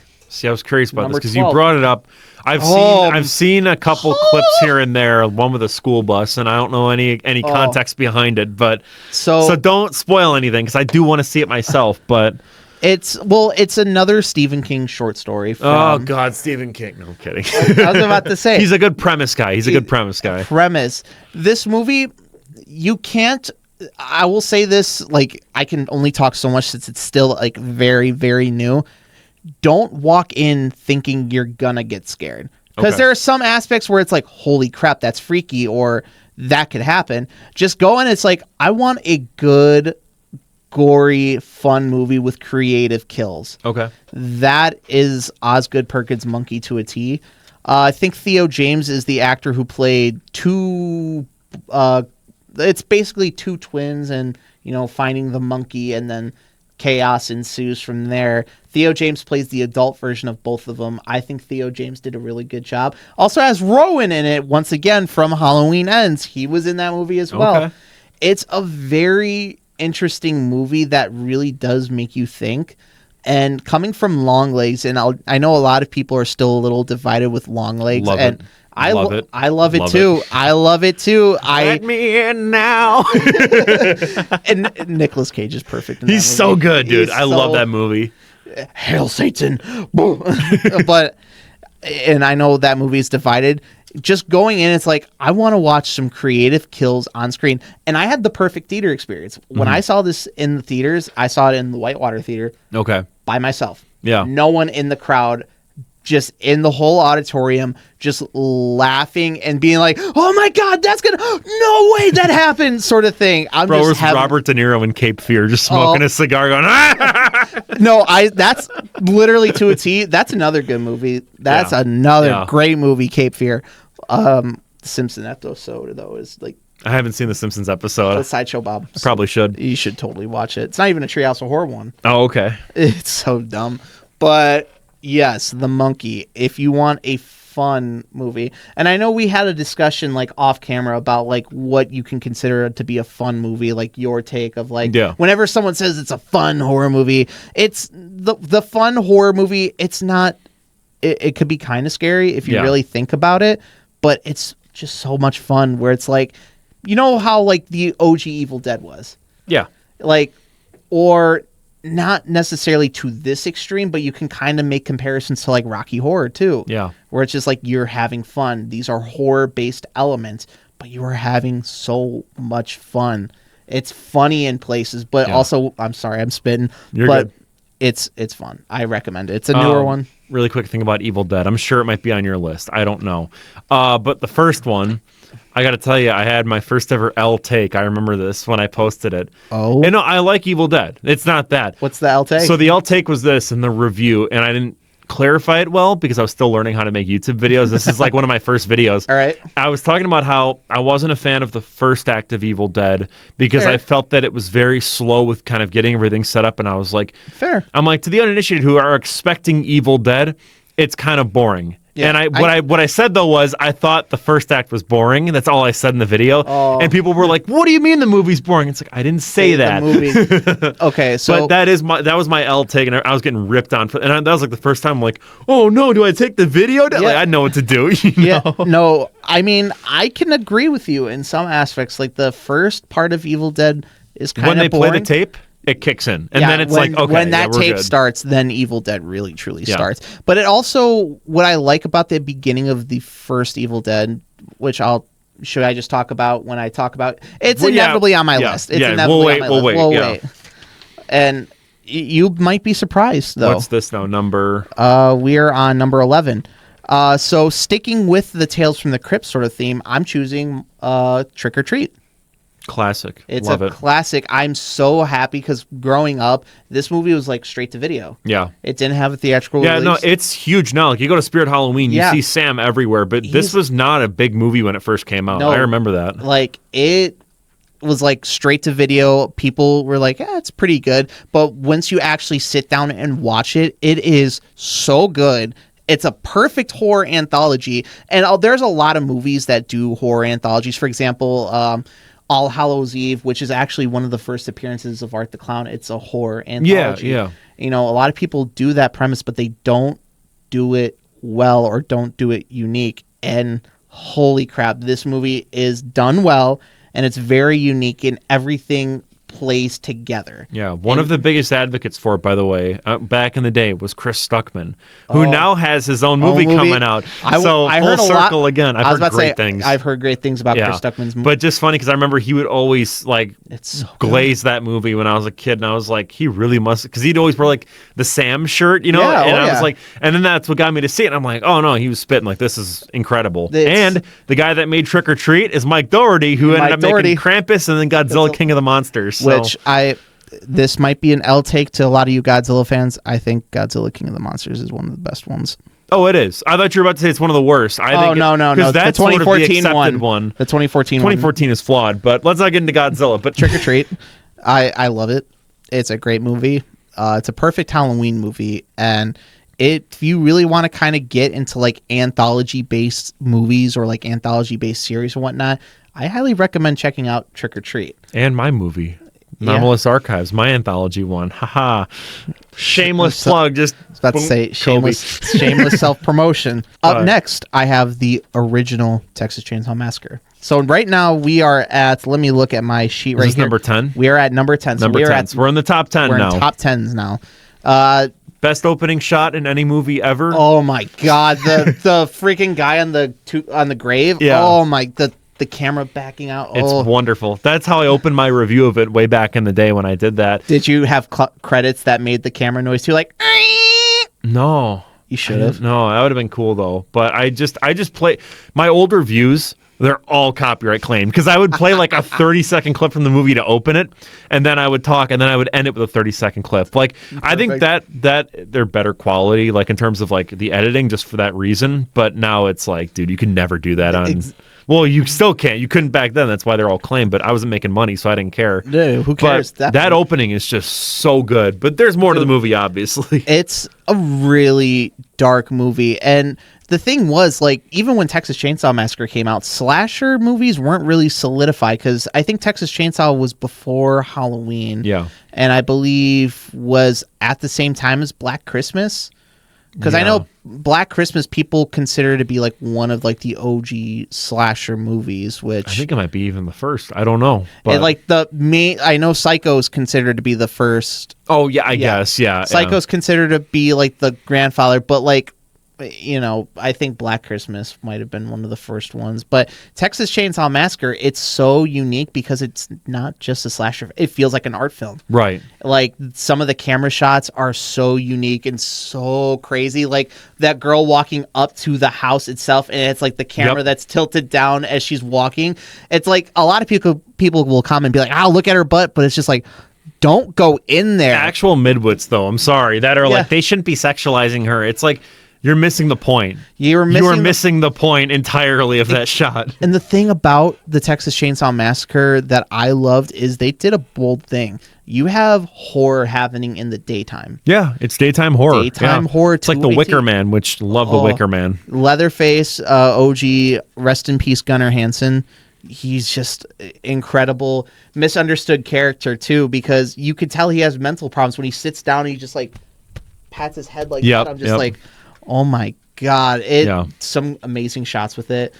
The ending, dude. That ending. It's so good. If you haven't seen it, just go watch it. Yeah, go watch it. What are you doing? Turn off the video. Have you been living under a rock? You haven't watched it yet? So good. The one thing, my gripe is the brother is a little too annoying. Yeah, I get that. Yeah. Like it's his character. I get it. He's playing it well, but he's just a little too extra. What do you think of the second one, by the way, with the chainsaw fight? The second one I love so much. Bill Moseley. Oh my god. Did you hear they found they did the movie? No way. Yeah, so Did they find it? They found it. It's on eBay right now, and it's the actual like film strip. And so there's like a bidding war, and people are trying to get their hands on it so they could process it. And then I remember watching a shout out Wang. Yep, Wang did his video. Wang did the video on it. I watched it. I'm like, I didn't know that was a thing. They found it. The opening scene from part 2, just as when they're like having the chainsaw fight on the road, that was really good. But just the first one, it really felt like a Grindhouse art film. Feels real. It feels legit. Yeah. Like this is something like even, and it just goes to show you it. Like if you look at it now, it feels like a student film. But that's what works. It works in its favor. Like the charm of it, it's like it's not too expensive. It's not too flashy. It's grimy. It's dirty. It's hot. It's sweaty. The premise is so interesting. Hey, your family's grave site might have been compromised or something might have happened. You should come down here to check. Yeah. And then all of a sudden, just chaos ensuing. So good. Oh my god. Which, fun fact, I don't know if you ever noticed the poster for Texas Chainsaw Massacre 2. They pulled like this is not one of those types of movies. They did the whole Breakfast Club pose. What they're doing on the poster. Oh, yeah, I think I've seen that. Yeah. That's good. It's good, but just the first one is just, it freaks you out. Yeah. This is hard because these are technically 2 movies, but when they released it, it was one whole movie, so I'm going to choose the whole movie and say Grindhouse. Oh, Death Proof and then Planet Terror. Yeah. So are you wearing a Planet Terror shirt? I think I may or may not be wearing a Planet Terror shirt because I love that movie. What Robert Rodriguez and Quentin Tarantino were doing was trying to give people that Grindhouse experience that they've experienced. Second Robert Rodriguez movie on the list, by the way. I love Robert Rodriguez for a reason, but they did so much trying to show their love and appreciation for these types of movies. Yeah. If you watch like behind the scenes footage, a lot of the stuff is just love letters. And the trailers in between, like directed by Rob Zombie, Edgar Wright, which I talked about a Rob Zombie movie. I mentioned an Edgar Wright movie, and I also mentioned Eli Roth. Yeah, which they he did all those. Thanksgiving, Yep. Which Thanksgiving's a real movie now, and Robert Rodriguez also did like Machete, Yeah. which that's a real movie now. I love, by the way, the Edgar Wright one. The Don't. Don't. Did you know? I did not know this for the longest time. That's voiced by Will Arnett. I think I figured that out when I was watching it because I'm like, that sounds Don't. And just to kind of give you a quick synopsis, Planet Terror is basically like a really amplified sort of zombie movie. Death Proof is pretty much Kurt Russell's a murderer, but he uses his car to kill. Yeah. Tarantino said he says it's his worst movie. I completely disagree. Oh, 100%. It's disagree. Jackie Brown is his worst movie. I've seen a good handful of Quentin Tarantino movies. I've just never seen Jackie Brown, so I can't say if it is the worst or not. But Jackie Brown's my least favorite. But I think it's also because it's like following up Pulp Fiction. It's like, oh yeah, you know what I mean? Oh yeah, it's hard. It's like, how are you going to follow up Dark Side of the Moon? Right, yeah. But the thing I just with Planet Terror and Death Proof and just Grindhouse as a whole that I love is actually Edgar Wright's theory, one of his theories. And pretty much he said his theory, Planet Terror is the movie that you would see if you look at a Grindhouse poster. Yeah. Like that is the movie. Yeah. And Quentin Tarantino's is the more authentic, this is how Grindhouse Absolutely. movies work. Absolutely. And when I thought about it, I was like, oh, that's not, I'm like thinking about it more and more. That's 100% true. That is 100%. And it goes to show you. And mind you, it was released in 2007. So that means it's almost 20 years old. And you know what they do about 20th anniversary re-release? Yep. I'm just saying. I'm so excited. I hope they do a double feature like that. That'd be cool. They will. And I think like the people just didn't get it when it first came out. And it was way ahead of its time, in my opinion. But it's perfect now because we have recliners as movie theater seats. Yep. But check them out. My personal favorite is Planet Terror. Obviously, I like Death Proof. So there we go. It works out. Death Proof is really good. Also, be kind of weary too. If you make sure when you buy the Grindhouse movies, you double check and make sure, like, hey, this is one disc that has the whole Grindhouse. That's the preferred experience. That's the preferred do it that experience. way. But if you want to see like the unrated cut or like the whatever other cuts, get the solo movies because there's some deleted scenes that were missing in the whole Grindhouse movie release. Number 8, I chose Stanley Kubrick's The Shining. Solid pick. It's a very great horror movie. It feels evil. It's every frame. It's just like, oh my god. Dude, it's evil. It's sinister. It's dark. So much so that even they've released books. Didn't they have a whole movie about it too? Yeah, Room 237. Yeah, Room 237. Yeah, because that's the room that. The funniest movie to watch, by the way, because it's all just basically schizophrenics, just being like, if you look in the clouds, you can see a Native American man. Yeah. What? Yeah. Like that is the whole movie in a nutshell. If you look at Danny's shirt, he has the Apollo 11 spaceship on. That is proof, undeniable proof that Stanley Kubrick directed the moon landing. It's like I love that bit from Nick Mullen in his stand-up special where he's like, I love this concept of there actually being an Illuminati, and then they went, all right, our grand plan to have a new world order, but now it's time for the clues. CIA was like, okay, plan's ready to go, ready to blow up the World Trade Center. There's only one step left. The clues. Like, it's like, come on, like that, you know what I mean? That's what that is. But that movie's stupid. Room 237. I watched the movie, but it really goes to show the testament behind Stanley Kubrick's The Shining, for the simple fact is you're going to have books and movies just based on one movie with Jack Nicholson and Shelley Duvall, which, rest in peace, Shelley Duvall. Oh my God. I love Jack Nicholson's craziness. He definitely... But she balances it out. She balances it out. The desperation, the fear, it felt so genuine. I just love the moments where he'll like look at the camera randomly. It's like some of like the most creepiest, because you'll be watching him and then he'll just like look right at you and then just go back to like the scene. It's like, was he looking at me? It's just Shelley Duvall's helplessness. She's like ghoulish at times. Like, no disrespect to her, but like the faces she makes it's so effective. Perfect. Yeah. It works so well, and I feel like she's the underdog in that whole movie, because Jack Nicholson is great in that movie. Yeah. He's perfect. It's the perfect role, even though Stephen King went on record a lot and said he hated this. Yeah. He's on something that's going to make him write Maximum Overdrive. Let's say that. But I love too. He hated it so much he made his own miniseries, and it's awful. And it proves that he's a God, talentless awful. hack. That's my proof that he's a talentless hack who only comes. Ladies up with and good gentlemen, ideas. all the fans of Firewood Media, that is a certified L take right there. It's a W take, and I'm right. No, it's not. I'm right. No, you're not. Well, your opinion's your opinion, and opinions make the world go round. So No, it's no. It's a perfect movie. If you haven't seen it, it's very atmospheric. It's a longer watch, but it's worth it because of just the atmosphere and the craziness behind it. Like Scatman Crothers. Yeah.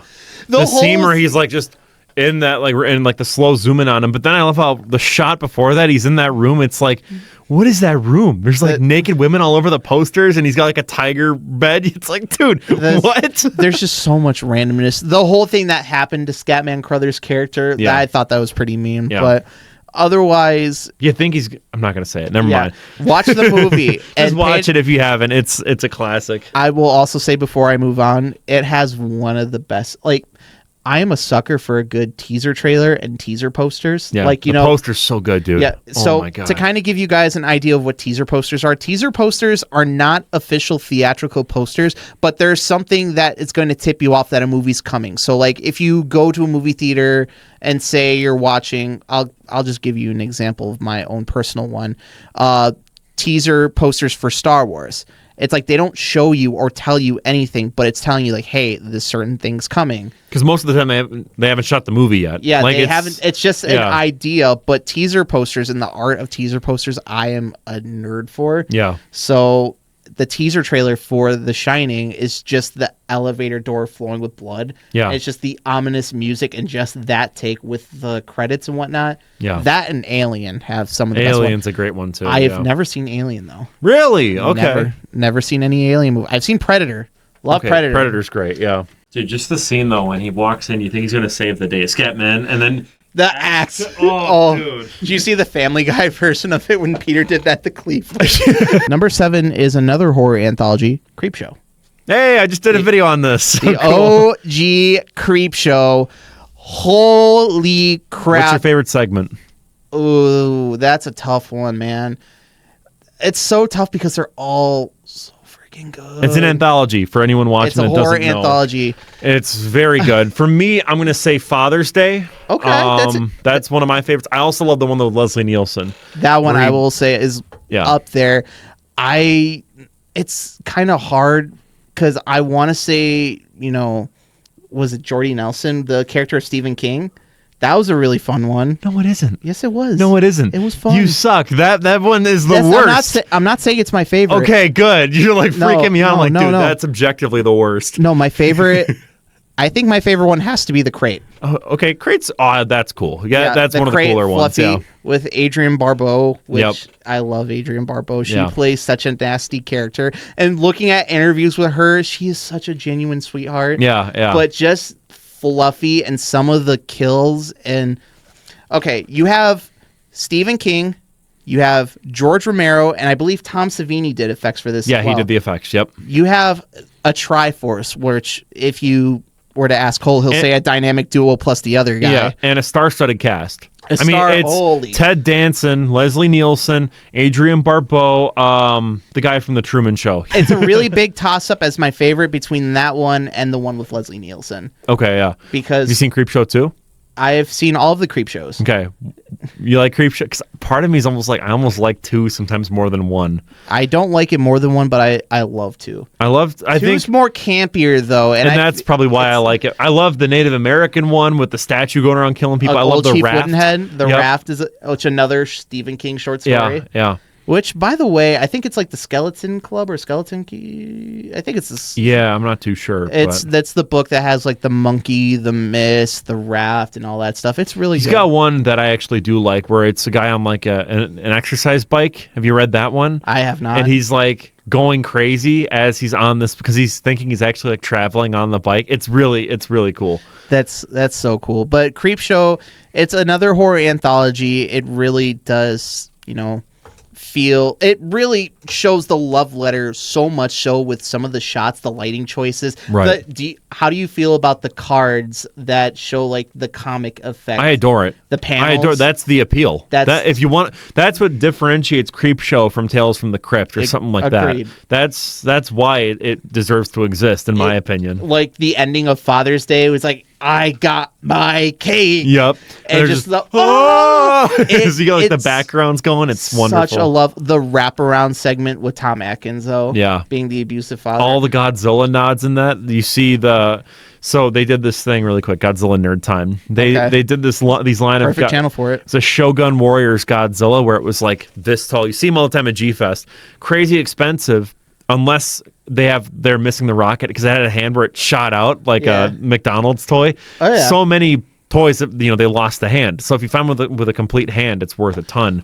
There's one of those in this movie, and then there's also a Rodan, which the Rodans are even more rare. They're like $27,000 because the wings were really like breakable because they were like really thin plastic. Was it in the boys' room? Yeah, there's actually a shot of Rodan specifically as there's like thunder going overhead. It's really cool. But just that movie is beautifully shot. It's awesome, and it's the perfect horror anthology. Now I got to ask you a question. Have you seen Creepshow 3? I haven't. I've only seen 1 and 2. Terrible. Creepshow 3 is terrible. Maybe that's why I haven't seen it. But Tom Savini did go on record and say that Tales from the Dark Side, the movie, is really the true spiritual successor to Creepshow. So that's like kind of the Creepshow 3, but it's not. It's like you got Debbie Harry from Blondie trying to eat a kid. That's cool. Like, bro, that's so cool. But Creepshow is definitely my number 7. Now we're getting to, the top 6 where I'm like, all right, you're going to see a lot more slashers. Peak incoming, question mark? Peak.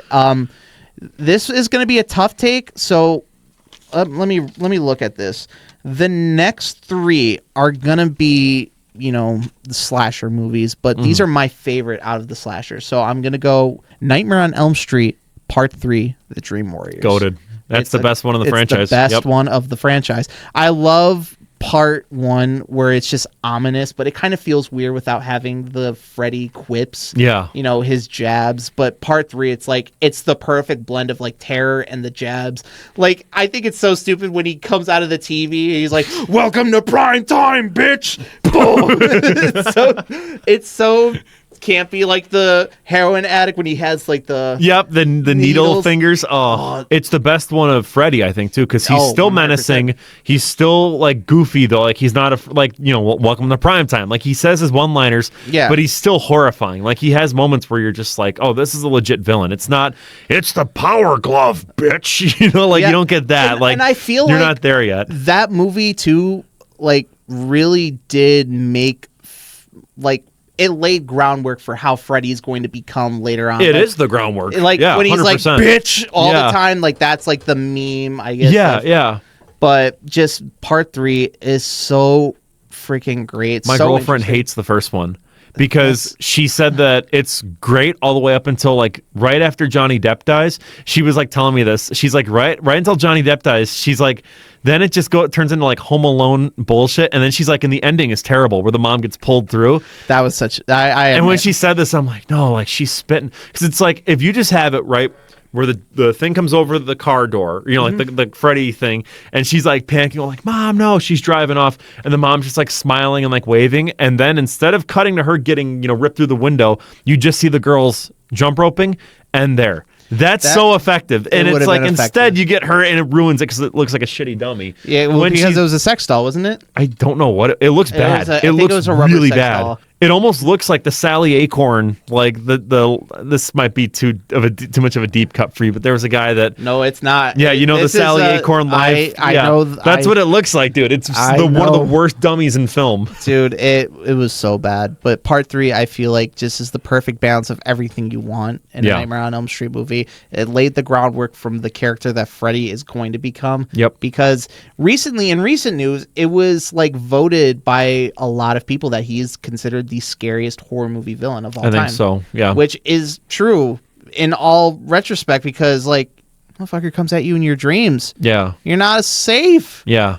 And just he's just iconic. And I just love his charisma. I think it's great that he can like quip. Yeah, I think that's wonderful for a horror villain. It's amazing for a horror villain. It's hard to have a silent horror villain. Well, it's hard to have a talking one because you're walking such a thin line. You know, it's like, okay, it's not scary. You know, like silence can be really scary, but when he's constantly talking, it's like, okay. Turning into the giant Freddy worm eating someone. Yeah, that's great. I love I don't think it's 3, I think it's 4 or 5. The one with the pepperonis where he's like eating it. I'm like, dude, that's a wonderful gag. I think that's part 4, if I'm not mistaken. Okay, yeah. Because it kind of a little. 4's bad. I don't like 4 or 5 or even, but I do love New Nightmare. New Nightmare is very good. New Nightmare was a very good movie. Yeah. They really took so much from like the earthquakes that were happening in LA at the time. So it was like a behind the scenes featurette where they're like, earthquakes were happening and a lot of places were like destroyed or desolate. Oh, so they just filmed it. Yeah, that's interesting. They're like, we didn't have to set dress anything. We just went and filmed and it was perfect. So shows you effective filmmaking. Use your surroundings. Yep. Don't create them. Friday the 13th, part 4, the final chapter. Interesting. You go with part 4. Okay. I go with part 4. 6 is my pick. 6 is up there and it was my pick at one point. It kind of does get a little bit Looney Tunes, like the old guy breaking the fourth wall. That's why I like it, and I also love the part where Jason flips the RV while Alice Cooper's playing. It's like, dude, this is peak. Frankenstein. It's so good. I love the character of Jason Voorhees. I love the Friday the 13th franchise so much, but I feel like part 4, throughout the series, you can kind of see Jason change his personality a little bit, where it's just like more comedic with part 6. Yeah. But part 4, he is angry. Ed is an angry guy. Yeah. Like from right as he's introduced, he kills someone. Is 4 or 3 the one where it was filmed for 3D? That's part 3. Okay. Part 3 was filmed for 3D. Okay. Part 4 is the one with Crispin Glover. Oh, dude, I love When his he dance. does his dance. 4 is really solid, actually. Yeah, I love 4. It's gory. It's gruesome. Tom Savini went all. He's mentioned a lot because he went all out, but he wasn't allowed to in the final cut because they cut so much. Oh my I'd God. love to see a remaster where they actually go X-rated with it and they just. Do not get me started with Friday the 13th Part 7 because that movie was butchered. Was so butchered, which, oh my God, that's a whole nother conversation. We don't have to go on, that's a whole nother conversation. But Friday the 13th Part 4 had some of the best kills. Yeah. The kids were kind of, it's the camper kids. Like, it's what you want in a Friday the 13th film. Yeah. Some of them actually had layers. Their deaths were so interesting. And then you had the introduction of Tommy Jarvis, the character, played by Corey Feldman, which is, I think this was like right before... I think this was right before he did Goonies and whatnot. So this was like, he was still kind of new. Yeah. There is one scene that I find so funny that even Corey Feldman has talked about in interviews. When Jason pops through the window to grab him, apparently they're like, yeah, we'll count to 3 or something like that. We'll let you know. And then they straight up lied to him and he jumped through the window and grabbed him and actually scared him. And Ted White, who did Jason in that movie, pretty much was like, yeah, he was a little punk. I loved it. So he was like, I enjoyed the hell out of it, scaring him. But he was like, I love it. So rest in peace, Ted White, too. I know he passed a few years ago. I thought you were about to say rest in peace, Corey Feldman. I'm like, no, I just saw him live. No. He was terrible. Oh. It was great. I loved it. No. Corey Feldman is... The one thing I will say that I found kind of interesting with the character of Tommy Jarvis is how he's a special effects artist. Yeah. I thought some of his effects were really cool, but also I kind of have to question it. How are you going to get that amount of materials in the middle of nowhere?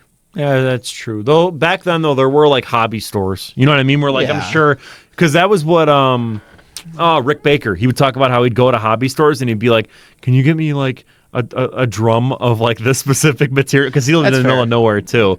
So that kind of makes sense, I guess, for the time. I guess, yeah. That's the one thing that kind of took me out. I was like, how are you that good at your age? But also, prodigies exist. So for the most part, like look at Cole. Was born to be a Godzilla YouTuber. Number 4, the OG Scream. Okay, solid pick. Scream basically revitalized the horror genre. It revitalized and revamped Wes Craven's career and made him a force to be reckoned with.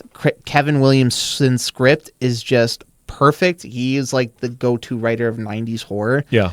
I love how this movie is very self-referential when it comes to like it's, you know, Like the janitor looking like Freddy Krueger. The you love know? of horror, yeah. Yeah. Played by Wes Craven. And Scream is literally just a horror movie love letter, but it also plays a really good whodunit slasher movie. Yeah. And the look of Ghostface himself, It's iconic. it's iconic. Like the Fun World mask is iconic.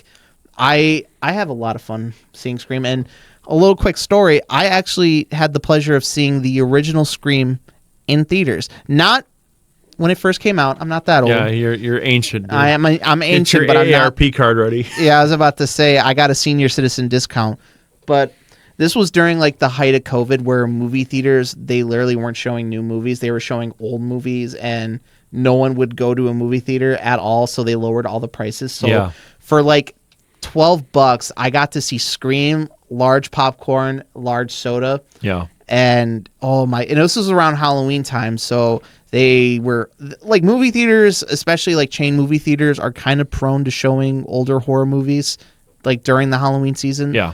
We went to try to go see, my friend Andy and I, shout out Andy, we tried to go see Nightmare on Elm Street. Yeah. But apparently it started, I was just like, you want to go see Scream instead? He's like, I've never seen Scream before. I'm like, this is the perfect time for you to go and see Scream, is in the theater. Yeah. It's just the iconic cast, like, you know, Nev Campbell, Rose McGowan, Matthew Lillard, Skeet Ulrich, Matthew Courtney Lillard's so Cox, good in this David movie. Arquette. Oh my God. It's just, if you're really smart, you can kind of point out the killers right away. There's one specific thing not necessarily near the beginning, but there are little breadcrumb clues, we'll call it. But that's what a good movie that's like a mystery does, though. Like, you foreshadow it, you know? Exactly. Like, and they do some unique stuff with this movie. It's a lot of people have probably seen this movie. Yeah. It's a very famous movie, but I definitely love it the most. It really did bring back the horror genre. And, you know, I love Wes Craven's work. Like, you know, how to name a few, let's say the Last House on the Left, definitely. Yep. Hills Have Eyes. Yep. His old porno career. Did you know that he directed an adult film? Yeah. He directed an adult film, ladies and gentlemen, if you didn't know. But it's just, he's a force to be reckoned with. And I needed to include at least a Wes Craven movie. Just somewhere. That's fine, yeah. The OG Scream is everyone's favorite. One of my other personal favorites. Nightmare on Elm Street 3 Wes Craven or not? No, I don't think Wes Craven did Nightmare. I think he only did the first Nightmare. That makes sense. And New Nightmare. Nightmare, obviously. But just Scream 4 too. That's another good one. But for my pick, I'm going to say the original Scream. All right. Number 3. Number 3. This is the horror movie that got me into horror movies. Freddy vs. Jason. Okay. I remember I was a little kid. I was playing the Nintendo 64. Oh, dude, you're so old. Yeah. Oh, my word. Yeah, I was playing... I think I was playing either GoldenEye or Super Mario 64. Were you playing it with your grandkids? Yeah, no, they don't call anymore. Fuck them. But what ended up happening was, like, I would try to go out into, like, the living room, and my mom would be watching, like, Freddy versus Jason. Like, in this specific time, she was. Yeah. I was scared, and I ran back to my room. I was like, and my mom's like, come here. And so she sat me down, and she put on a bonus featurette from Freddy vs. Jason. They did a whole weigh-in in Vegas. Oh, like a really? boxing That's weigh-in, cool. That's but cool. with Robert Englund and Ken Kersinger, because he doesn't... Kane Hodder doesn't play Jason in Freddy vs. Jason. It was Ken Kersinger, who actually got killed by Jason in Friday the 13th Part 8, which is considered to be one of the worst Friday the 13th movies. Yeah, I love like it. I don't like it. I love when the girl gets smashed with the flying V, bro. That's you can't tell me that's not peak. That's peak. But it's just they had a whole weigh-in, and I saw it. I'm just like, huh, these are fun people. Yeah. This is funny. And my mom's just like, these are just movies. Do you really think there's a giant mongoloid man with a hockey mask just running around slicing people at campgrounds? And she's like, you're in an apartment. Yeah. But she was very nurturing, and that's why I also say my mom got me into the genre itself. And Freddy vs. Jason was that movie. Yeah. I get it. People have their problems with it. It went through rewrite hell, so much so that there was even a draft with Pinhead. Oh, There was a draft with Pinhead. wow. That's cool. But I think Ronnie Yu directed this movie. I think Ronnie Yu did Crouching Tiger, Hidden Dragon, I believe. Okay, makes sense though. Some of the like the fight scenes. At Yeah, the where end, Jason flies a lot, Yeah, Freddy flies yeah. a lot. There's a reason for that. Yeah. But in all, it's a fun movie. It's nostalgic to me, and it's another one of those movies where it will probably also get you in the genre of horror. Yeah. But to me, it's fun. It's dark in some ways too, especially with the plot with Hypnosil as a whole. It's just crazy. My problem with it is this. I'm doing a retrospective on Nightmare on Elm Street and Friday the 13th. I don't know which one to put it in. Like, do I just copy my review and then paste it in both? Like, I don't know. You know what I mean? Like, that's lazy, but it's also like, it's not really an Elm Street movie. It's not really a Friday the 13th movie, So are you doing separate videos? Yeah, separate videos for Nightmare on Elm Street and Friday the 13th. I feel like if you really, really wanted to, Freddy versus Jason can get its own sort of video. I think I might end up just doing because that. Yeah. there's so much like lore and so much history behind Yeah. Freddy versus Jason, like how it originally came to be, which if you didn't know, at the end of Jason Goes to Hell, the final Friday, you see his mask in like the dirt, and then Freddy's glove appears and brings it down. And like 10 years later, the movie actually came out. Yeah, it took almost 10 years. And mind you, I think Friday the 13th, I don't know if they were still, I don't think it was with Paramount. I think they went to New Line Cinema. I think it was as New well. Line, yeah. And New Line Cinema has been the forefront for Nightmare on Elm Street. So, and with the Jason universe as a whole, it's very divided. There's a lot of complications with it. Like there are two different universes now where you can use certain things. But back then, it's just they had trouble trying to find a plausible and feasible script. Yeah. It's like, what is the best take we can do? Like, where can we go with this? And they hired so many different people. But the story that they chose it's really good. Yeah. It's a fun movie. Yeah. It's one of those where I just can watch Jason and Freddy beat the hell out of each other and just enjoy the hell out of it. Yeah. Number two, the OG Halloween. Okay, shocked it's not number one. I'm shocked it's not number one. Number one, I'm telling you, number one's going to surprise you. Okay. But Halloween is it's up there, like top 5, obviously, favorite horror movies, but it's just a great movie. And mind you, John Carpenter and Deborah Hill, it was a shoestring budget. Right. They didn't really have anything. They filmed this in California, took a bunch of leaves, painted them orange, and scattered them around in shots. And after they were done, they picked them back up. The movie is very atmospheric. It's not bloody. It's not gory, but the presence of Michael Myers can be felt throughout, and it's creepy. I love the ending, dude. The ending is so good. Where it just pans through the empty house. It's so effective. With the mask, with him breathing through the mask. Yeah, it's just so effective. And how Donald Pleasance, rest in peace to the late great Donald Pleasance, his line delivery when Jamie asks, like, "What's the boogeyman?" And Donald Pleasance is like, "As a matter of fact, it was." It's just like the look on his face really kind of gave it away, where it's like he knew this was going to happen. Yeah. And the thing I love so much about Halloween, and one of the things I kind of hate about Halloween and what directors have done, is just the mystique. Yeah. Myers is a human person, but he's capable of doing inhuman things. He's the shape. And you don't know, like, how is this possible? And kind of keeping that mystique is very important to the film itself and just the character of Michael Myers as a whole. And while directors like Rob Zombie and like the Thorn trilogy have dived into where Michael came from and like the Curse of the Thorn and whatnot, I kind of like the Rob Zombie movie more. The first one. I love the first more one. than the OG John Carpenter. Yeah, that's the one where I love the John Carpenter one. To me, what does it for me is I don't know why. It's always stuck with me. It's the scene of young Michael Myers sitting on the curb while Love Hurts by Nazareth plays. And you like, see Sherry Moon dancing. Yeah, but like that whole scene, just like everything just comes together. I don't know why. It's just so like you could see memorable. I don't know why. It just works so well. Sorry if I'm butchering the name. Dag Furyk, I think that's his name. I don't know how to pronounce, but Dag, who plays young Michael Myers. You can tell he's just sitting there, and you can kind of pinpoint where he snaps. Yeah, it's a great performance. It's a great so performance. good. People rip on that kid. He did not deserve to be ripped on. It's a phenomenal No, performance. he did not at all. That movie's criminally underrated. I really liked when he just got silent near the latter half of his stay at Smith's Grove. But just the OG one, to me, it's just, you don't, and that's why it's important for filmmakers to understand, like, you don't need like high-end special effects. You don't even need practicality in horror movies. You can just work all of it with atmosphere and make a great horror movie. Like, look at Blair Witch, for example. Right. It's just 3 people holding a camera. It's still just as creepy with an iconic ending. Yeah. So it's like, you can have a serial killer in the movie. You can have kill scenes and you can have some blood and stuff like that, but you don't necessarily need it. Like, right. One of my favorite shots of the movie to kind of really show you how insane and just how childlike he can be at times is when Bob goes to the kitchen to get beers for him and PJ Souls' character.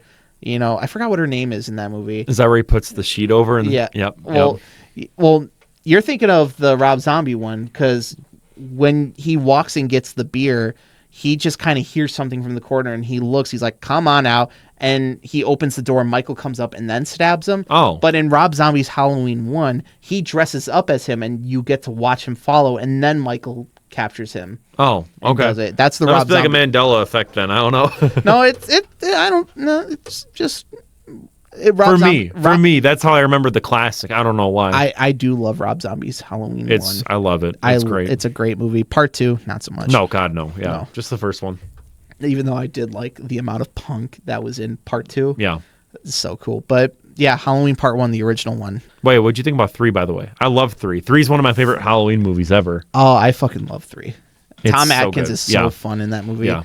But it's just like, you know what the cool thing about it is, too? I actually filmed the podcast here with my buddy Cy talking about it, like that movie in depth. It's so weird, but it also kind of shows you sometimes anthology series might not work, because John Carpenter and Deborah Hill planned for Halloween just to be its own anthology. It could have worked if they made the second one just another movie.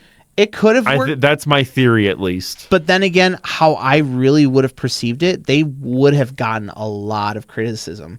They would have gotten so I think if much. they stick to their guns, though, it would have been fine. I They- think like they do 2 and then 3, people would kind of be like, I get it now. Okay. True, but I feel like because of Michael being played so well by Nick Castle and being written really well by John Carpenter and Deborah Hill, it's just people would have asked for it regardless, I feel. I get that, yeah. But my all-time favorite horror movie, Evil Dead 2. Yeah, I figured it'd be Evil Dead. I got a tattoo of it for a reason. I did like the mental math when you were talking, and I'm like, wait, he hasn't said Evil Dead yet. When we got to the second one, I'm like, okay. Evil Dead 2, it's what I consider to be the perfect movie. You got action, you got drama, you got love, you got horror, you got a lot of horror, you got so much horror, and the best part, you got Bruce Campbell. Yeah. Papa Bruce. Bruce Campbell. Love him. I love the stop motion in that movie. I know that's like the weird, like one thing to like hold on to, but I love the stop motion. When the girlfriend's dancing in the woods, that's so creepy though. Yeah. Putting the head right there. I forgot what are those things called? Deadites? No. What he screws her head on is I think it starts with like a V. I don't know, but just when he's about to chop his girlfriend's head, like split it to kill her. Yeah, it's so dark. Just him getting into a battle with his own hand, and his hand giving him the finger, just like shooting from the wall. Like he has to like block it like it's Three Stooges. It's great. One of my favorite scenes in that movie, and it really kind of shows you. Well, Sam Raimi, first things first. Sam Raimi as a director, holy peak cinema. Like it. Shout out Andy once again. We did a project for Jim here on campus, and he was inspired by like the Evil Dead camera trick. So basically, he went around like wooded area filming. Like I think you might have shown me that. He's so iconic with that, and I feel like part 2 when they're chasing him like in the Delta and he crashes. Evil Dead 2 to me, the best scene, and it really kind of shows you how amazing of an actor Bruce Campbell is. The first, like when the non-living objects start laughing at him. Yeah. And he's laughing so hard and he's dancing. It looks like he's having fun. And you can see when they zoom in, he's like, ah! It's like the mental break. And then he just starts to break down crying. Yeah. Almost. And then it snaps when he heard someone at the door and he shot Bobby Joe. But he just kind of grazed her a little bit. Yeah. And then just getting locked down in the basement with Henrietta. I think that one also was played by Ted Raimi. Okay. Which I love Ted Raimi. Shout out Ted he's Raimi. Great. But Evil Dead 2 is the perfect Evil Dead movie. It's the perfect horror movie. And it is one of my all-time favorite horror movies. I love Army of Darkness, by the way. Army of Darkness it's is not so a horror good. movie in my Not- opinion, but not. it's great because I showed it to my dad and he loved it and he hates horror movies. But It's really a nice mix between science fiction and horror. And fantasy. Yeah, in fantasy too. Like, did you see the original ending for Army of Where he Darkness? wakes up in the future. And like you could see Big Ben's just destroyed in the background. He has a big beard and all that. Which also I love the fact that, you know, Bruce Campbell went on record and was like, yeah, it's a requel almost, or something like that, where it's like the first half is the OG Evil Dead, and then once he kind of knocks out and like wakes up in that puddle, that's the start of part 2. Yeah. I also love Ash vs. the Evil Dead and how much That's a great show. How much every movie correlates so well.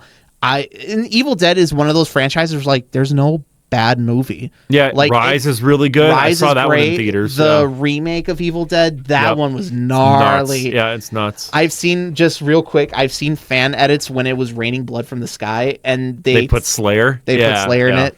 Evil Dead 2 is the peak cinema, greatest horror movie of all time, in my opinion. And that is the end of the list. If you made it this far, thank you so much for watching. If you like what you heard, consider becoming a member to support the channel, because I do podcasts like this with my buddy Joe. You know Joe. Yeah. And so, I mean, I'd like to have you on for a couple more, because this is pretty fun. I will also say, you made a community post about it. Everyone, please check out my shorts film, It's Only a Movie. It stars this guy. Yeah, I'm in it. It's funny. And you will start to see, like, how, like, me talking about how much I love John Carpenter and everything like that. You can kind of pick apart, like, oh, that motherfucker was inspired by it. So definitely check it out. Check out The Ideal. We have our song Knuckle Dragger out. Yep. It's on streaming. Yep. Currently working on an album. Have that to you guys soon. Maybe another single coming soon. You never know. Question mark. Question That'd be mark? cool to do one for Halloween. It would be cool to do one for Halloween. Yeah. All right. Well, that's about it. Thank you so much for watching, everybody. Peace out. Peace.